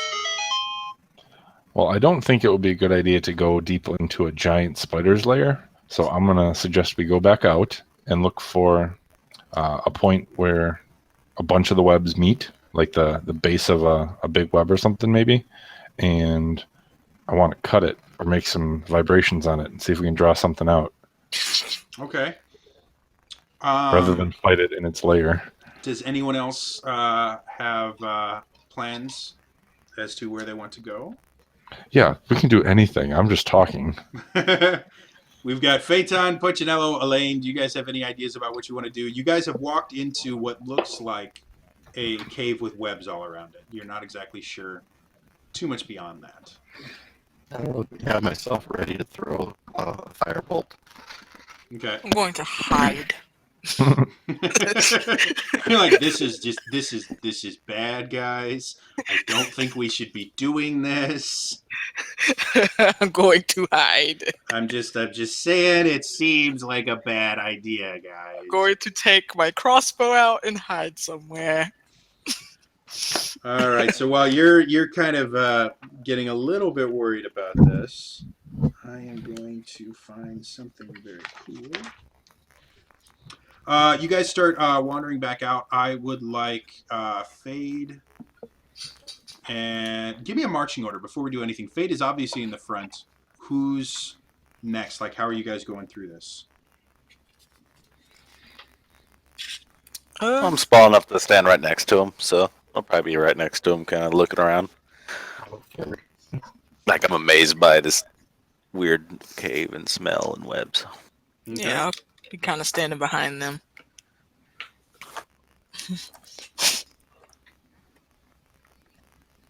My sense of curiosity kind of overrules my sense of danger That sometimes. makes sense. All right. So wait a minute. We've got Fade, then Elaine and Punchinello, and then Phaeton's taking up the rear. I'm kind of next. I'm next to Fade. Oh, okay. So you guys are both. I'm small. I can squeeze in. Okay, cool. Then I'd be behind them. Then where'd you be, Phaeton? Sorry, I didn't hear you. I'd be right behind them. Okay. So I need Fade and Punchinello. I need you to make dexterity saving throws for me. 19. 19. What about you, Punchinello? 15. 15. All right. So both of you guys, as you're walking, you kind of notice and catch yourself before you trip over a strand of web that you don't actually remember being there before. But you weren't really looking at your feet when you came in. So you guys are very careful. You kind of warn Phaeton and Elaine about it, and they have no problems kind of circumnavigating it. As you get outside and you travel deeper into this, you start noticing that the bright sun that used to be bright enough to see everything is now being blocked out, because towards the top of this area that you're in, which is turning kind of more into a valley now, is now being almost completely obscured by these webs above you and webs all around you. It's turning the whole area into dim light, and you eventually get to a point where it looks like a lot of the webs kind of coalesce into one place, which is what you were looking for, Fade. No, I don't. Okay. You said, I want to find a place where all these things get together so I can cut it. Like, that's almost exactly what you said. Sure. Okay. I will give you that.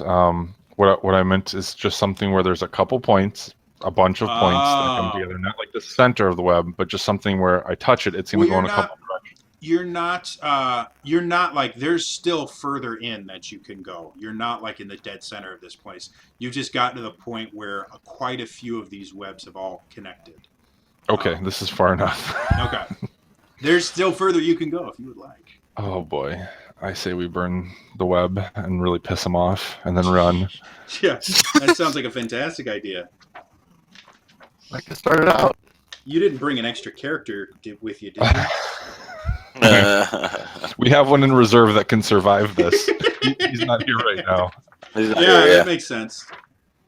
He's back with the boat. So you found exactly what it was that you were looking for. Okay. This is terrifying. The sheer size that it's blocking the sun makes me want to rethink my original. It's obscuring the sun. It's kind of like a heavily clouded day. Would be the equivalent. So We basically walked into the area. It's all covered with wet. Okay. Well, I'm gonna throw it to you guys. I'll do what you want to do because this is.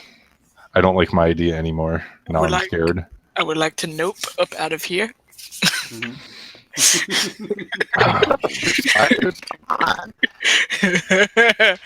I'd like everyone to roll me perception checks. Like I am a thief, not a fighter.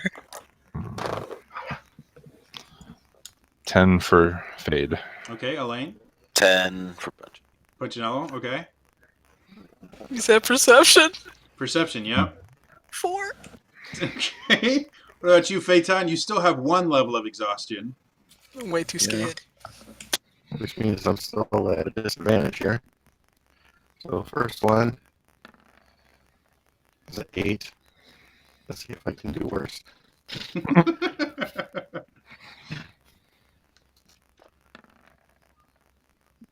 Oh yeah, You did. Oh, son of a bitch. Oh my god. So as you guys are doing this, you don't quite notice that you are no longer alone in this area. But Fade and Punchinello, I think you guys got the 2 highest. You guys do get that kind of creepy feeling of something kind of watching you, and you just like the hairs on the back of your neck started to stand up on end. And as you guys are kind of deciding what you want to do, Fade specifically, you get the most bizarre feeling you've had in a very, very long time. And in your studies as a cleric, you've had to deal with charm type magic and telepathy and things like that as part of your clerical training. You would have been exposed to a few things like that just so you would know better how to kind of deal with them. And with the necromantic aspects of your specific domain, telepathic control of undead minions is relatively common. However, you've never had something like this, quite that, where you're kind of standing there and out of nowhere you feel this kind of, it's almost painful how sudden and acerbic it is as it enters your mind. But you hear these words in your mind: stop! Turn it off! Okay, my light spell doesn't like it. Mm-hmm. I feel like I should leave it on though. I have dark vision. No, me and Phaeton have dark vision. How about you guys, Elaine and Punch? I do. No. Punch, stay close. I turn my light off. So now as that happens, you guys can feel movement around you. Obviously, you can see with your dark vision, you're seeing some of the strands of this web kind of vibrate a little bit, and you can hear movement, but you can't see any actual creatures moving. You just kind of see movement every so often. Fade and Phaeton, you guys are getting a very strong feeling of Feywild energy and ethereal energy that you guys haven't really felt in this area before. A very similar feeling to when you guys use your natural ability to Fey step. So as this is happening, you're feeling this movement, and you can tell that there's a fairly large amount of creatures around you, none of which you can see. May I cast detect magic? Sure. Go ahead. I do so. As you do that, you start concentrating specifically. You notice that what you're feeling is not magic in its purest form. It does have magical aspects to it, Like Okay. I said, the closest that you can kind of relate it to is it's a very similar feeling to when you face step, but when you face step, you actually connect a little bit with the Feywild to do that. This isn't the same. It connects with a different plane of existence in order to do this. Um, you're not sure what, just again because you've never actually dealt with this before. Um, but it's a little bit different than what you're used to. I speak out. We come in peace. And you hear, "You come, and yet you bring your evil, horrible What? pain."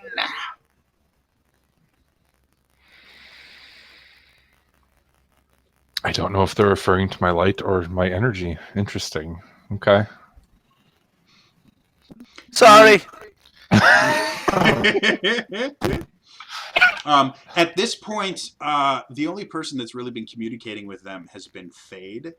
So you've seen him kind of talk to nothing and turn off his shield. You haven't quite figured out exactly what's going on yet. Damn it. As you kind of stand there and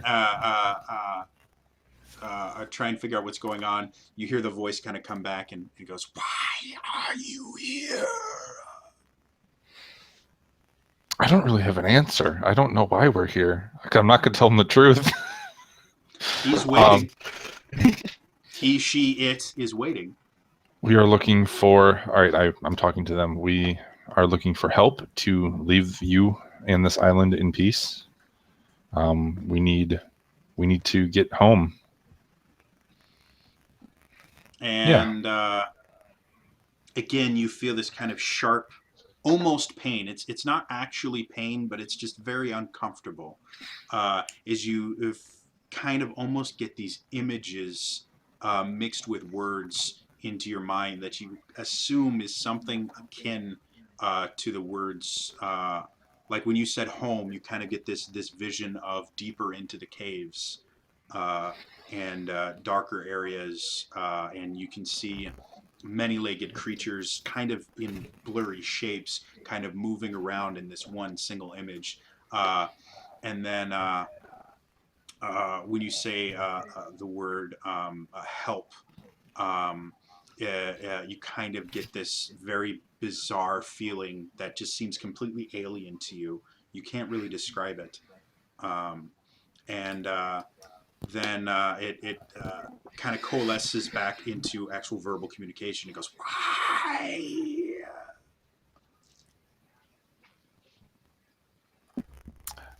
I give them the story of how our transportation failed and we washed up here by mistake.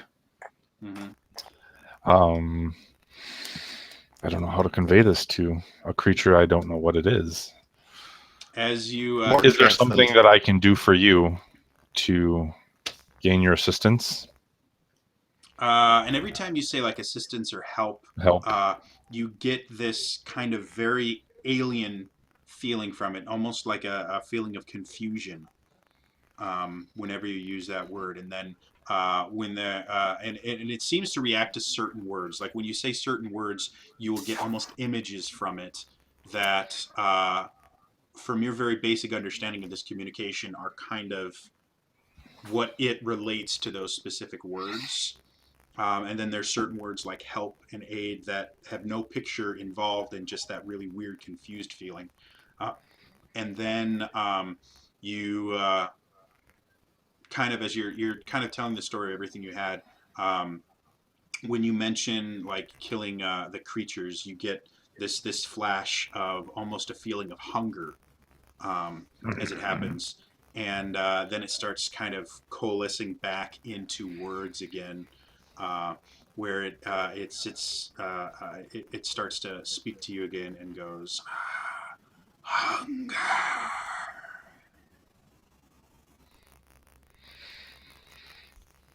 Leader. Thank you. You just say the word leader to it. Mm-hmm. So as it says that, you get this kind of flash of a relatively large creature. Um, and as you kind of focus on the image itself, you realize that it's not one creature, it's actually two. Um, and the image kind of cuts out after realizing that there's these two creatures, and then you just hear uh, the word in your mouth. Yes. Am when I'm speaking to this thing, am Mhm. I doing this internally or am I actually speaking out loud? Or what Since you have I haven't been doing?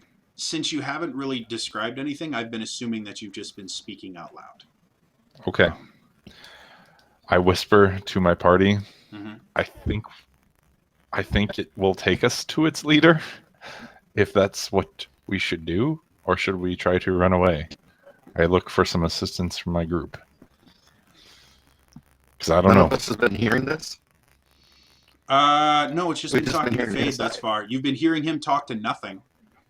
And you guys can feel like you guys know that there are creatures around you. None of them are close enough for you able to see them, but you guys 100% are certain that something is here. Well, if it wanted us dead, we would have been dead by now. That's what I'm saying. That's my feeling.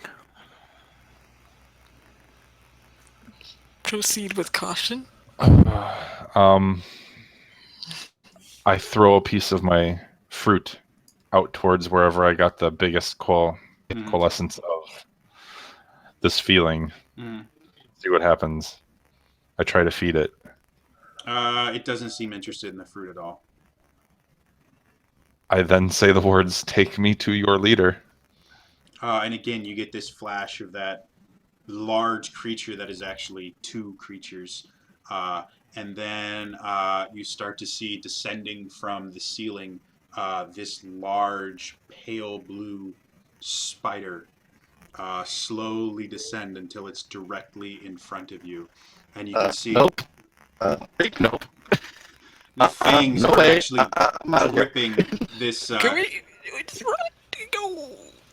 They're dripping this kind of almost luminescent blue venom, and you see it kind of look at you, and then it turns around and starts walking further in. No. I've never It's seen a spider that big before. it stops about 20 feet in and just kind of turns back around without really speaking. You kind of get this image of multiple spiders kind of following in a line. Well, I think we don't have a choice at this point. I think they're all around us. I let them know that I cast a spell which lets me know when stuff is weird, and things are very weird. I'm already 10 feet down the road following the spider. Punchinello's like, screw this, I'm going. I'll head back to the boat. Would you like to ditch the rest of your party and go the opposite way that the spiders are expecting you to go? Because you Oh, man. can if you would By like yourself? But, you know, Through a dense go with the jungle? spiders. Oh well. All right. So, is anyone not following? I guess is the question that I should ask. I'm I'm going going. willingly. Okay. Willingly is not what I'm asking. Just if you are. So everyone is kind of following, and as you guys go further in, you start noticing again the webs get thicker and thicker to the point where now it's actually mostly dark. The sun has been completely blotted out. You're not sure if you're underground or not, just because of how thick the webs around you. You guys have started noticing the walls themselves that you can see. There are every so often you'll see something move beside you, relatively large. As you kind of walk around, you can see smaller, like small, like regular sized spiders are every so often in here. You guys have had to brush a few off because every so often they'll like drop onto your shoulder or something like that. Um, Relatively small, non-invasive or anything. There's just a lot of them. As you guys go, you start noticing that there's more larger spiders that are kind of crawling along walls and along the roof and things like that. And eventually, you get to a large chamber that you can see thick webs covering everything around you, and at the very top is a what looks like a very small hole. But from where you are, it's actually hard to judge distance just because of how layered all the webs are. It could be a very small hole or a larger hole that's just very high up. You can't really tell. But it does spread a little bit of light around the room. The room itself is dim light, and you can, from what you can see, the room itself is probably close to 100 feet, a circular room. And as you get in, you can see that there are many spiders in this room, kind of crawling along walls. And you can, that rancid smell you smelled before, you can see there are these pods that are hanging in random places. Sometimes you'll see a spider wander over and take something that's in one of these pods, and you can see it's a partially digested creature that they start feasting on. And as you get in, you see in front of you these two very large, translucent spiders. They almost glow. Um, and as you look at them, you notice that you can actually see through them, kind of like they're almost out of phase to a point. And as you get closer, all of you can now start to feel something wrong with your minds. It just, something feels different. And then you instantly, all of you, start hearing, "Who is it that has entered our domain?" I give them my big, giant, long Eladrin title slowly, and then I say the word very loud and clear, friend. And they these two spiders kind of look at each other and then look at you as like, "We can communicate fully. You need not use words and phrases. Speak your full tongue, Eladrin." I'm impressed that you know what I am. May I inquire as to your origins? What are you? "We are as you see. This is our domain, and you have entered into it without our permission." Sorry about that. Name's Punchinello. How are you? And 'Cause we can all the hear this, eyes right? kind of, yeah, all of you guys can hear this now. Oh, good. The eyes kind of turn towards you, and uh, they kind of look at you and go, You we have not seen before. You look plump and juicy." And as they say that, you can see the venom from their fangs starts to drip a little bit. Well, you're quite plump yourself. And you feel the most kind of unsettling feeling you've ever felt in your life. And it takes you probably a good minute to realize that it's laughter from these two creatures.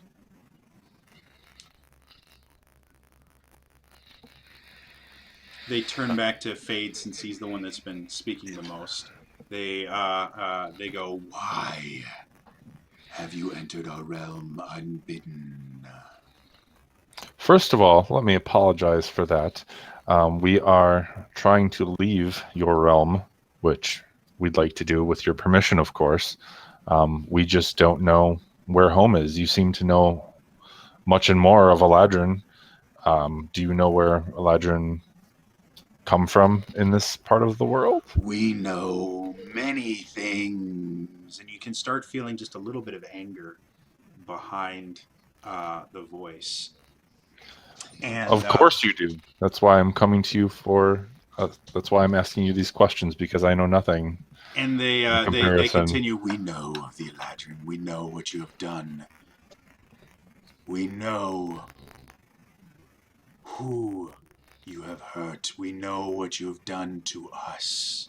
However, had you not done that, we would not be as we are today. So, we are at somewhat of an impasse. We don't know what to do with you." We have spent many years establishing our kingdom. It stretches beneath this entire island.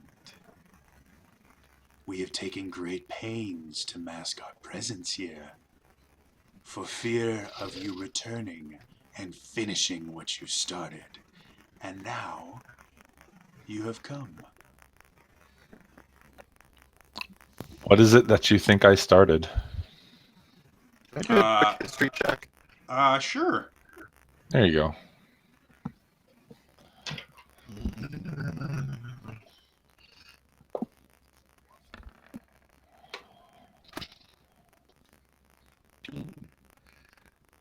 Does that need to be at disadvantage too? Technically any skill checks. Okay. The exhaustion's not Okay, fun. 10. So, kind of thinking back, what were you again? You were a quarterstaff, right? Yeah.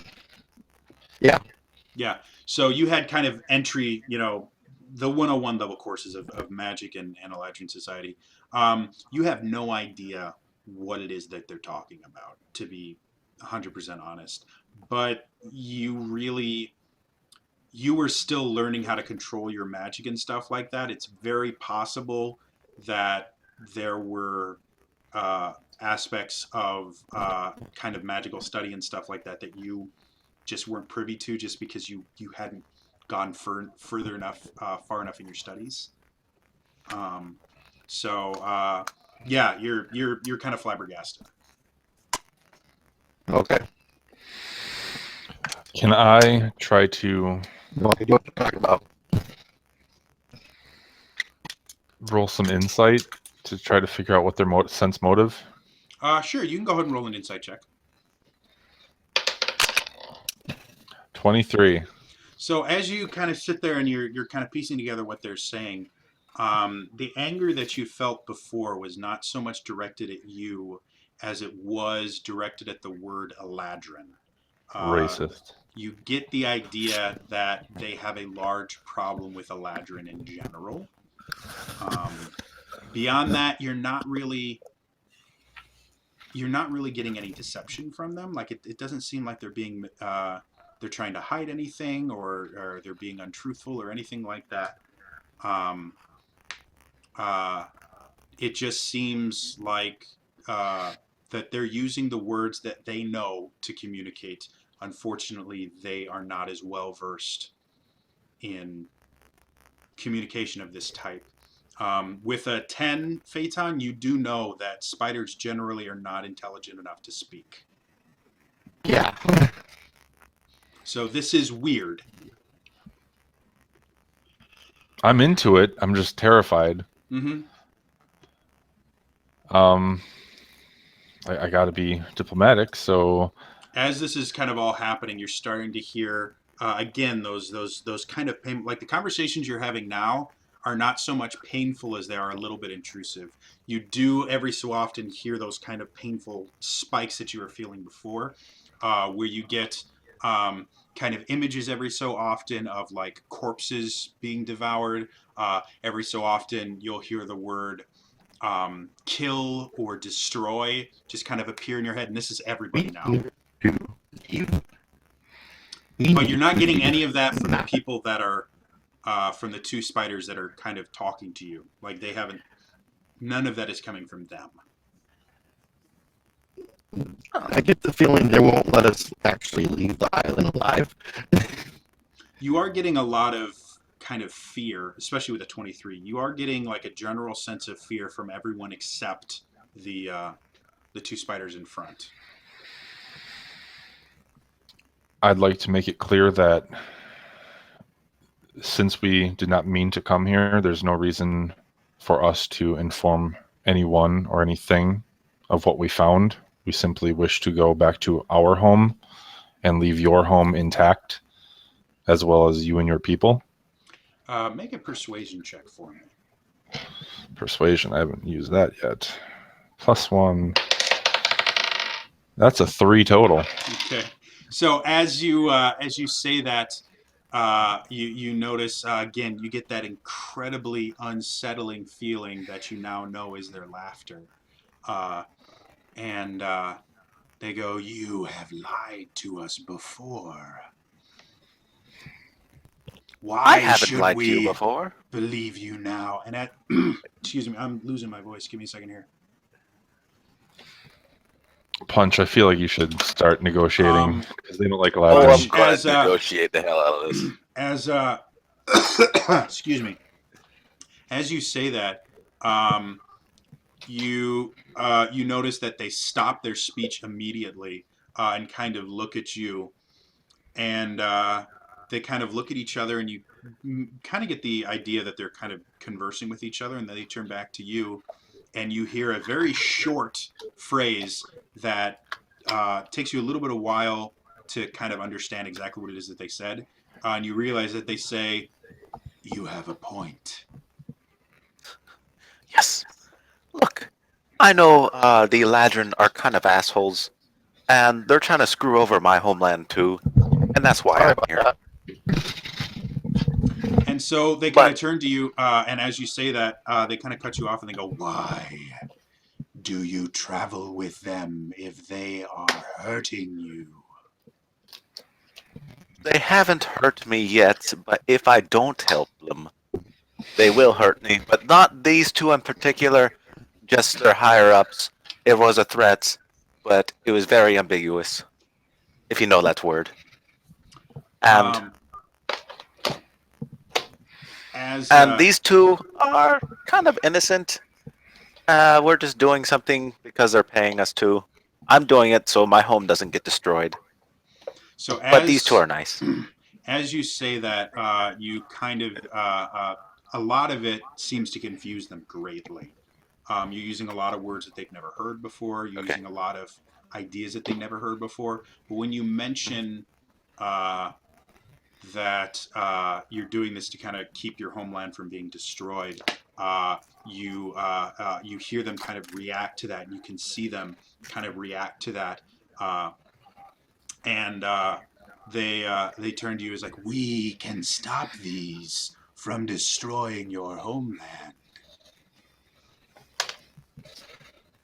Are you talking about these two in particular, They or they just seem Eladrin and?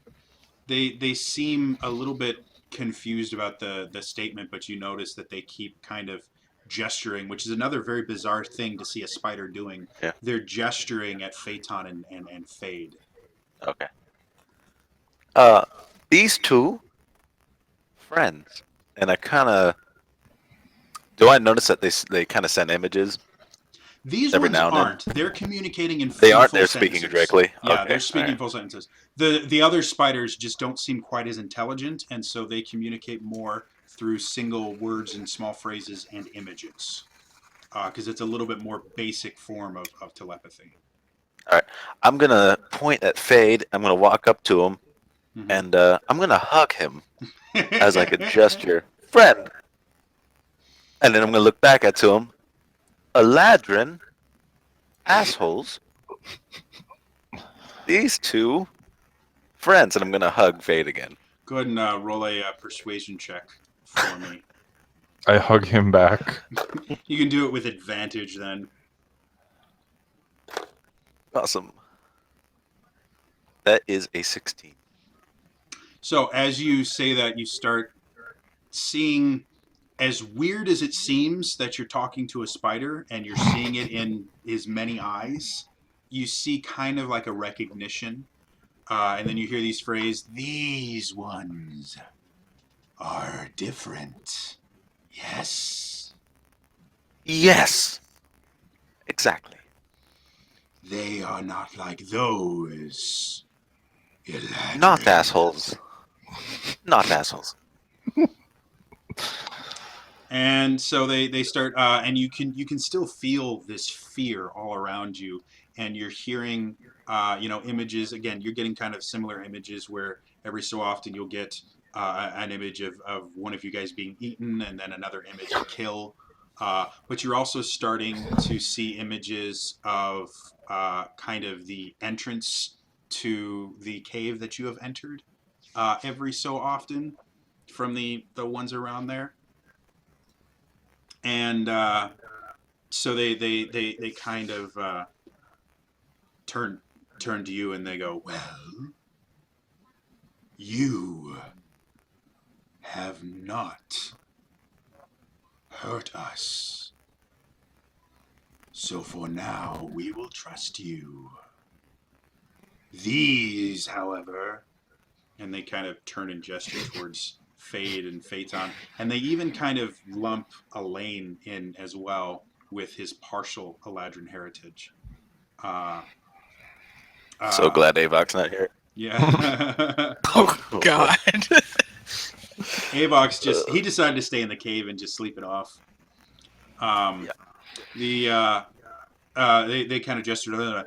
They have hurt us. Not these, but those that they are have hurt us, have changed us, have turned us into what we are now. We do not want them to return. Fine by me. Lay, I can promise you. And I'm gonna walk up to the spider Mm-hmm. Oh god. and hug one of his legs. Oh, Friend. I'm gonna say friend and try to hug one of the legs, but like kind of like slow and As you get as closer, before you can get close enough to actually do anything, a giant spider drops from somewhere that you can't really see and bares its fangs. And you notice that it raises its two frontmost legs, and you notice that the fronts of these legs have been sharpened to razor sharpness. And you see it just kind of oh. put itself up, and it kind of swings in your general direction, not actually trying to hit you, but kind of preventing you from getting any closer. Okay. I'm gonna back up a little bit. Uh, so, And as you start to back up, you hear the voice again go, "You try to betray us." oh no! I'm gonna go up to Fade again, and Uh-huh. I'm gonna go friend and hug his leg again. Okay. Friend, I hug him back. and then I'm gonna walk back out. I'm gonna walk back out to the spider with the sharp things, and Mhm. I'm just gonna I'm gonna stand like a good 5 feet away from him Mm-hmm. and kind of open my arms and say, "Friend." And the spider itself, you notice you weren't able to see this when it first dropped because you're kind of focused on not dying. But you notice that there is a trail of a web that's kind of still attached to it. And you notice that it slowly climbs back up. And you notice one of these giant translucent spiders comes forward to you. I'm gonna hug a spider. This is absurd. Oh, And you God. see these it's got these two kind of like mandible things that help shove food into its mouth, and you see them kind of open up and very gingerly kind of wrap around you and bring you in close. And I'd like you to roll a Constitution saving throw. Oh my god. Yeah. I visibly shudder. I take one step back. 13. 13. You feel one of the fangs kind of brush against an open piece of skin. Not that it's actually trying to inject anything into you, but you are hugging a fanged creature right now. You can feel the poison start to pulse through your veins a little bit just from the scratch that you got, but you kind of shrug it off. You do take 2 points of piercing damage as it kind of slashes across your arm a little bit. But shortly after it kind of embraces you, it moves back and kind of turns to you and goes, "Friend." Friend. This is not a word we know. However, it seems like one we should learn. Aw. Moral lesson taught to and looks. Friend, friend, uh, don't betray friend. And Or they're kind friend, of don't nodding hurt along friend. with So you. I'm trying to You're relay, like, I'm not, and you're we're getting not going to try to you're getting the sell them idea out. that they're getting a little bit insulted that you keep speaking in broken speech. They've already told you God. before that they understand. They just don't have the vocabulary that you do.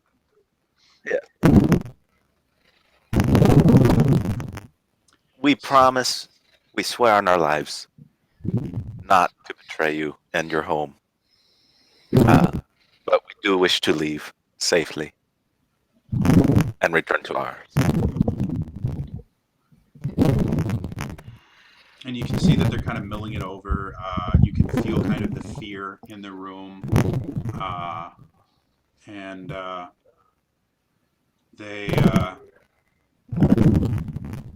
one of the larger spiders kind of comes towards you, and you notice that uh, the large fangs that kind of scratched you before are very very pronounced. But as this one gets closer, you notice that there are two very very tiny like little mandibles that are kind of sequestered underneath these larger fangs that you didn't see before. And so this large Yeah. spider kind of comes towards you and kind of embraces you as before, and you can feel these two tiny pinpricks in your neck. Uh, and you instantly feel something flowing through your veins. But it's not. Uh, it's painful that you're getting pierced, but this doesn't feel like poison. Yeah. And you.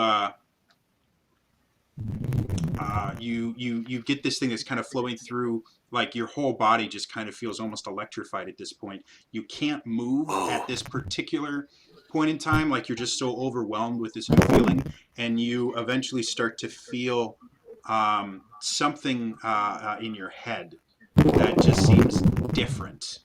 And as he kind of steps away, you notice that the creature that just bit you basically, um, you now can hear what they're saying much clearer. Um, Oh. and you're getting uh, it's very difficult to explain, but you just seem to have this connection with this creature now that you didn't before. Before, whenever it spoke to you, it felt like it was kind of pushing things into your brain so that you could hear them, and Yeah. now it kind of It's more turns to fluent. you and says, "Now we may speak over great distances." Thank you. That is most wonderful gift I have ever gotten. We do not. And I'm actually like, I'm actually stoked about this. If they can feel me, they Mhm. feel that I'm like really excited about this. You get the idea that you don't really have an emotional kind of connection with them, but Yeah. you get the idea that you will have no issues communicating with them whatsoever, even over great distances. Um, and so they kind of turn to you and they go, "We do not trust those you travel with. They have done many horrible things to us, Yeah, but they're assholes. you we trust. You have been gifted with the sight." And the word that they're using doesn't quite seem to fit with Mhm. the meaning that is behind it. Um, but they continue like, "You may communicate with us whenever you need us. However, we will be keeping an eye on you, and if you reveal our location to those that are not here, you will not draw breath for much longer." Now, as this is Understood. happening, the rest of you guys uh, are not hearing most of this. You're getting kind of like echoes off of cave walls and stuff like that is kind of what it feels like in your head, but you're not getting the whole picture. Regardless, I am offended. Okay. For I am only half. And after they say that, they go, now, what do you need to leave, friend? And you notice that they put this very large emphasis on that word, and it seems awkward for them to say, like it's something that they've never said before. Okay. Well, friend, we need to know what direction the next island is, or wherever civilization is. And again, you start seeing them kind of communicate. The rest of you guys just kind of see them looking at each other, and you assume that they're communicating. Punchinello, you can actually hear a little bit of the conversation where they're going, blah, blah, and they're speaking so quickly that you can't pick out words. But it's obvious that these two are communicating on a level that you've never seen two creatures communicate on before. And they turn to you and they go. And now you start getting kind of this image in your head of the sun rising and falling and rising and falling, and then you get this very, very strong urge that kind of points you in kind of a north by northwest direction. And then you hear the words, that is where we came from, but it is very, very far away. How will you reach it? Oh, we already built a boat. And boat, another word that they're not particularly familiar with. They kind of tilt their head and they're like, How did you get across the ocean? and you notice that you guys hadn't been able to see this before because the spiders are all crawling on just everything. They bring you. They kind of start leading. You notice that the wall of webs on the westernmost wall kind of parts, and you notice that there's an additional passage, and they just start walking down the passage, kind of uh, almost like herding you guys down this passage. And as you guys, Come on, guys. I'm just gonna like motion them. Come here. Like it's okay. Just come along. as you guys get there, you guys notice that you guys can start smelling salt in the air, kind of like sea spray. Um, and as you get further in, you notice that you've come to what seems almost like an underground pool that you can see. There's kind of a cave, and you can see a little bit of light at the end of it. Uh, and you can see these large, very bizarre looking uh, kind of constructs that are made mostly of web and have just a very bizarre feeling to them. Fade and Phaeton, you guys can instantly sense the feeling of magic on them, but it's not the constructed magic, especially Phaeton. It's not the constructed magic that you're used to seeing. This is a very kind of raw, almost natural arcane magic, which again is very, very bizarre. Um, but you can see it's basically kind of this very large platform, and you can see what looks like just these massive, massive pieces of spider silk that's just been woven together to the point where it looks like it's a rather large kind of sail. Um, and so what you're looking at is kind of a spider made boat, sailing boat that they used to get here somehow. There we go.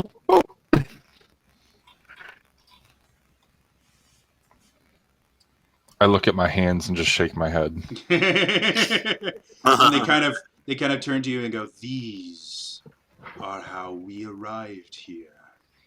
Though, and they seem to be searching for the right words. It was by accident that we found our new kingdom.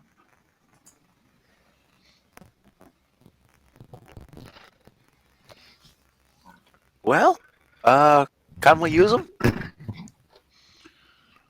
We would prefer to keep them in case of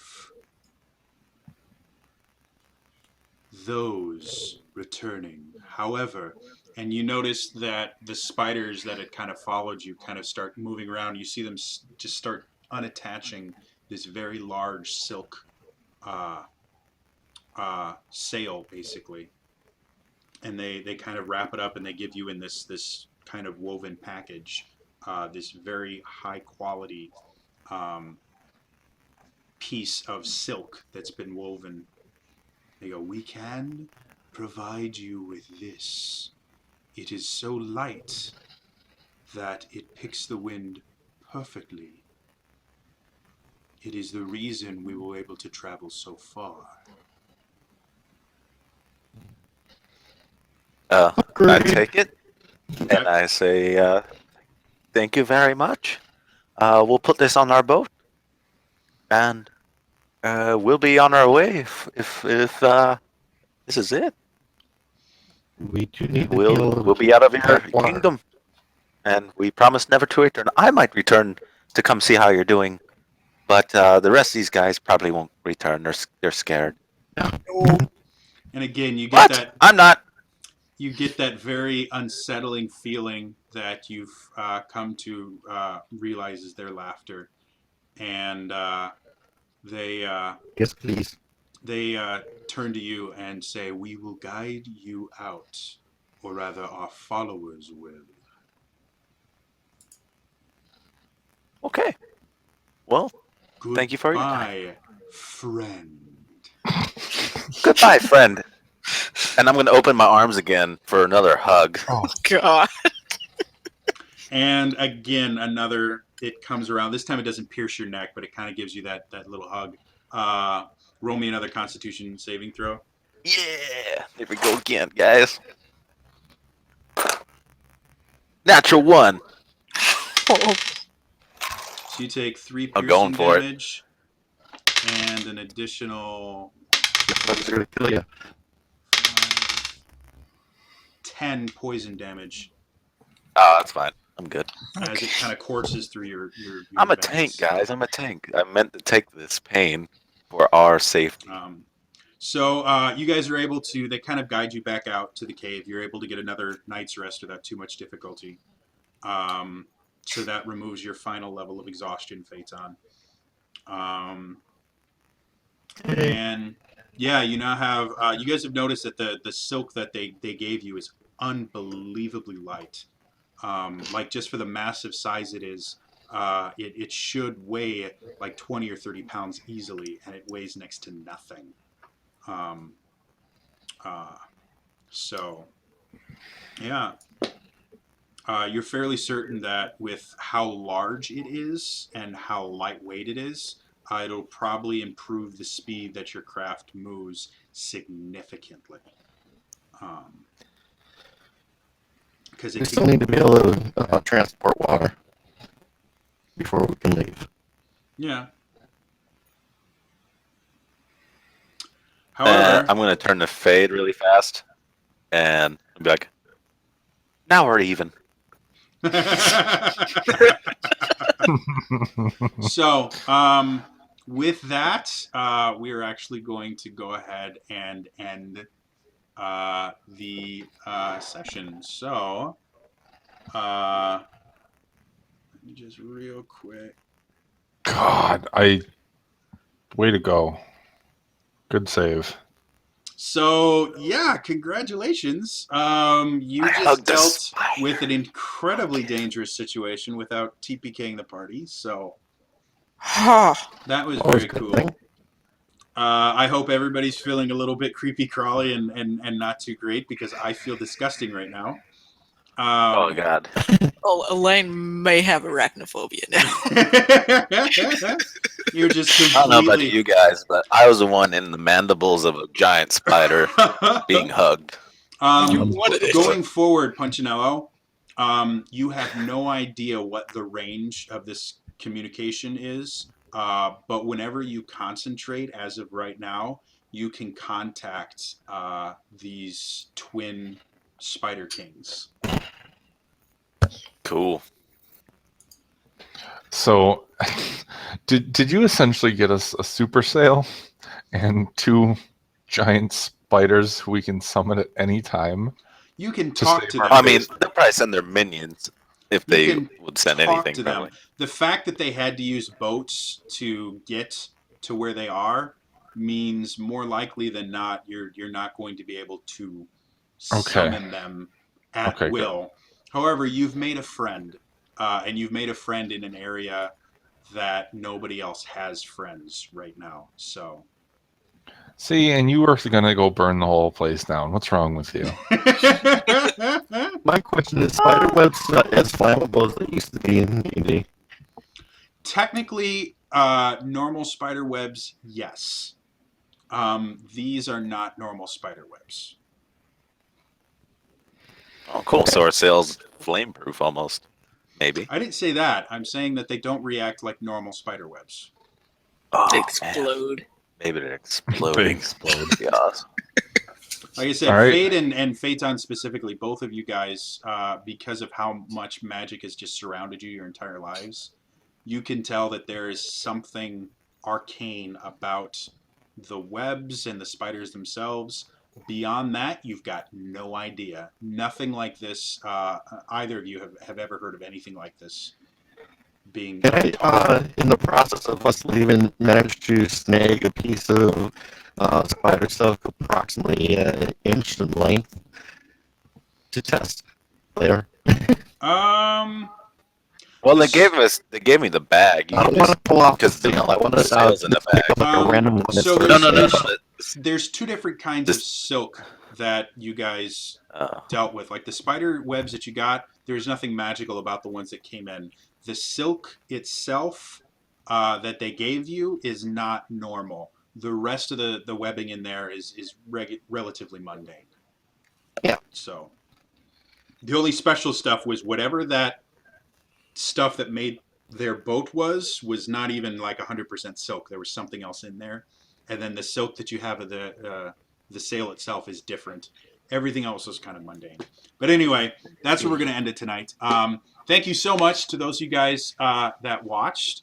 We really do appreciate it. For those of you guys that weren't able to watch this from the beginning, I will be uploading it to my YouTube channel. That's youtube.com/trainerjody. And you can watch it there. If you want to know the next time that we stream, we generally do this once a month on Tuesdays starting about 8 p.m. So follow me. I'm at Trader Jody on Twitter, and I always announce it. But yeah, if anybody wants to kind of stalk you guys on the interwebs, where would they go to find you guys?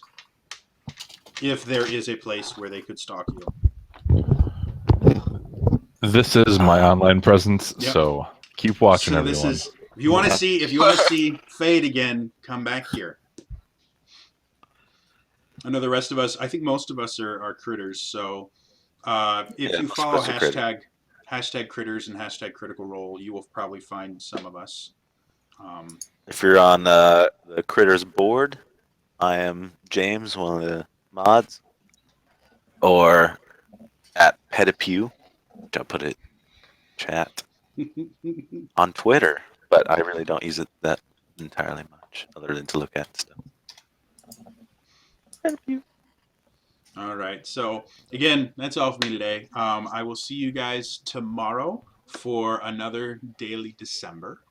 And yeah, if you guys aren't doing anything, Thursdays is Critical Role. That's why all of us are doing this. I'm always in chat for Critical Role while it's live.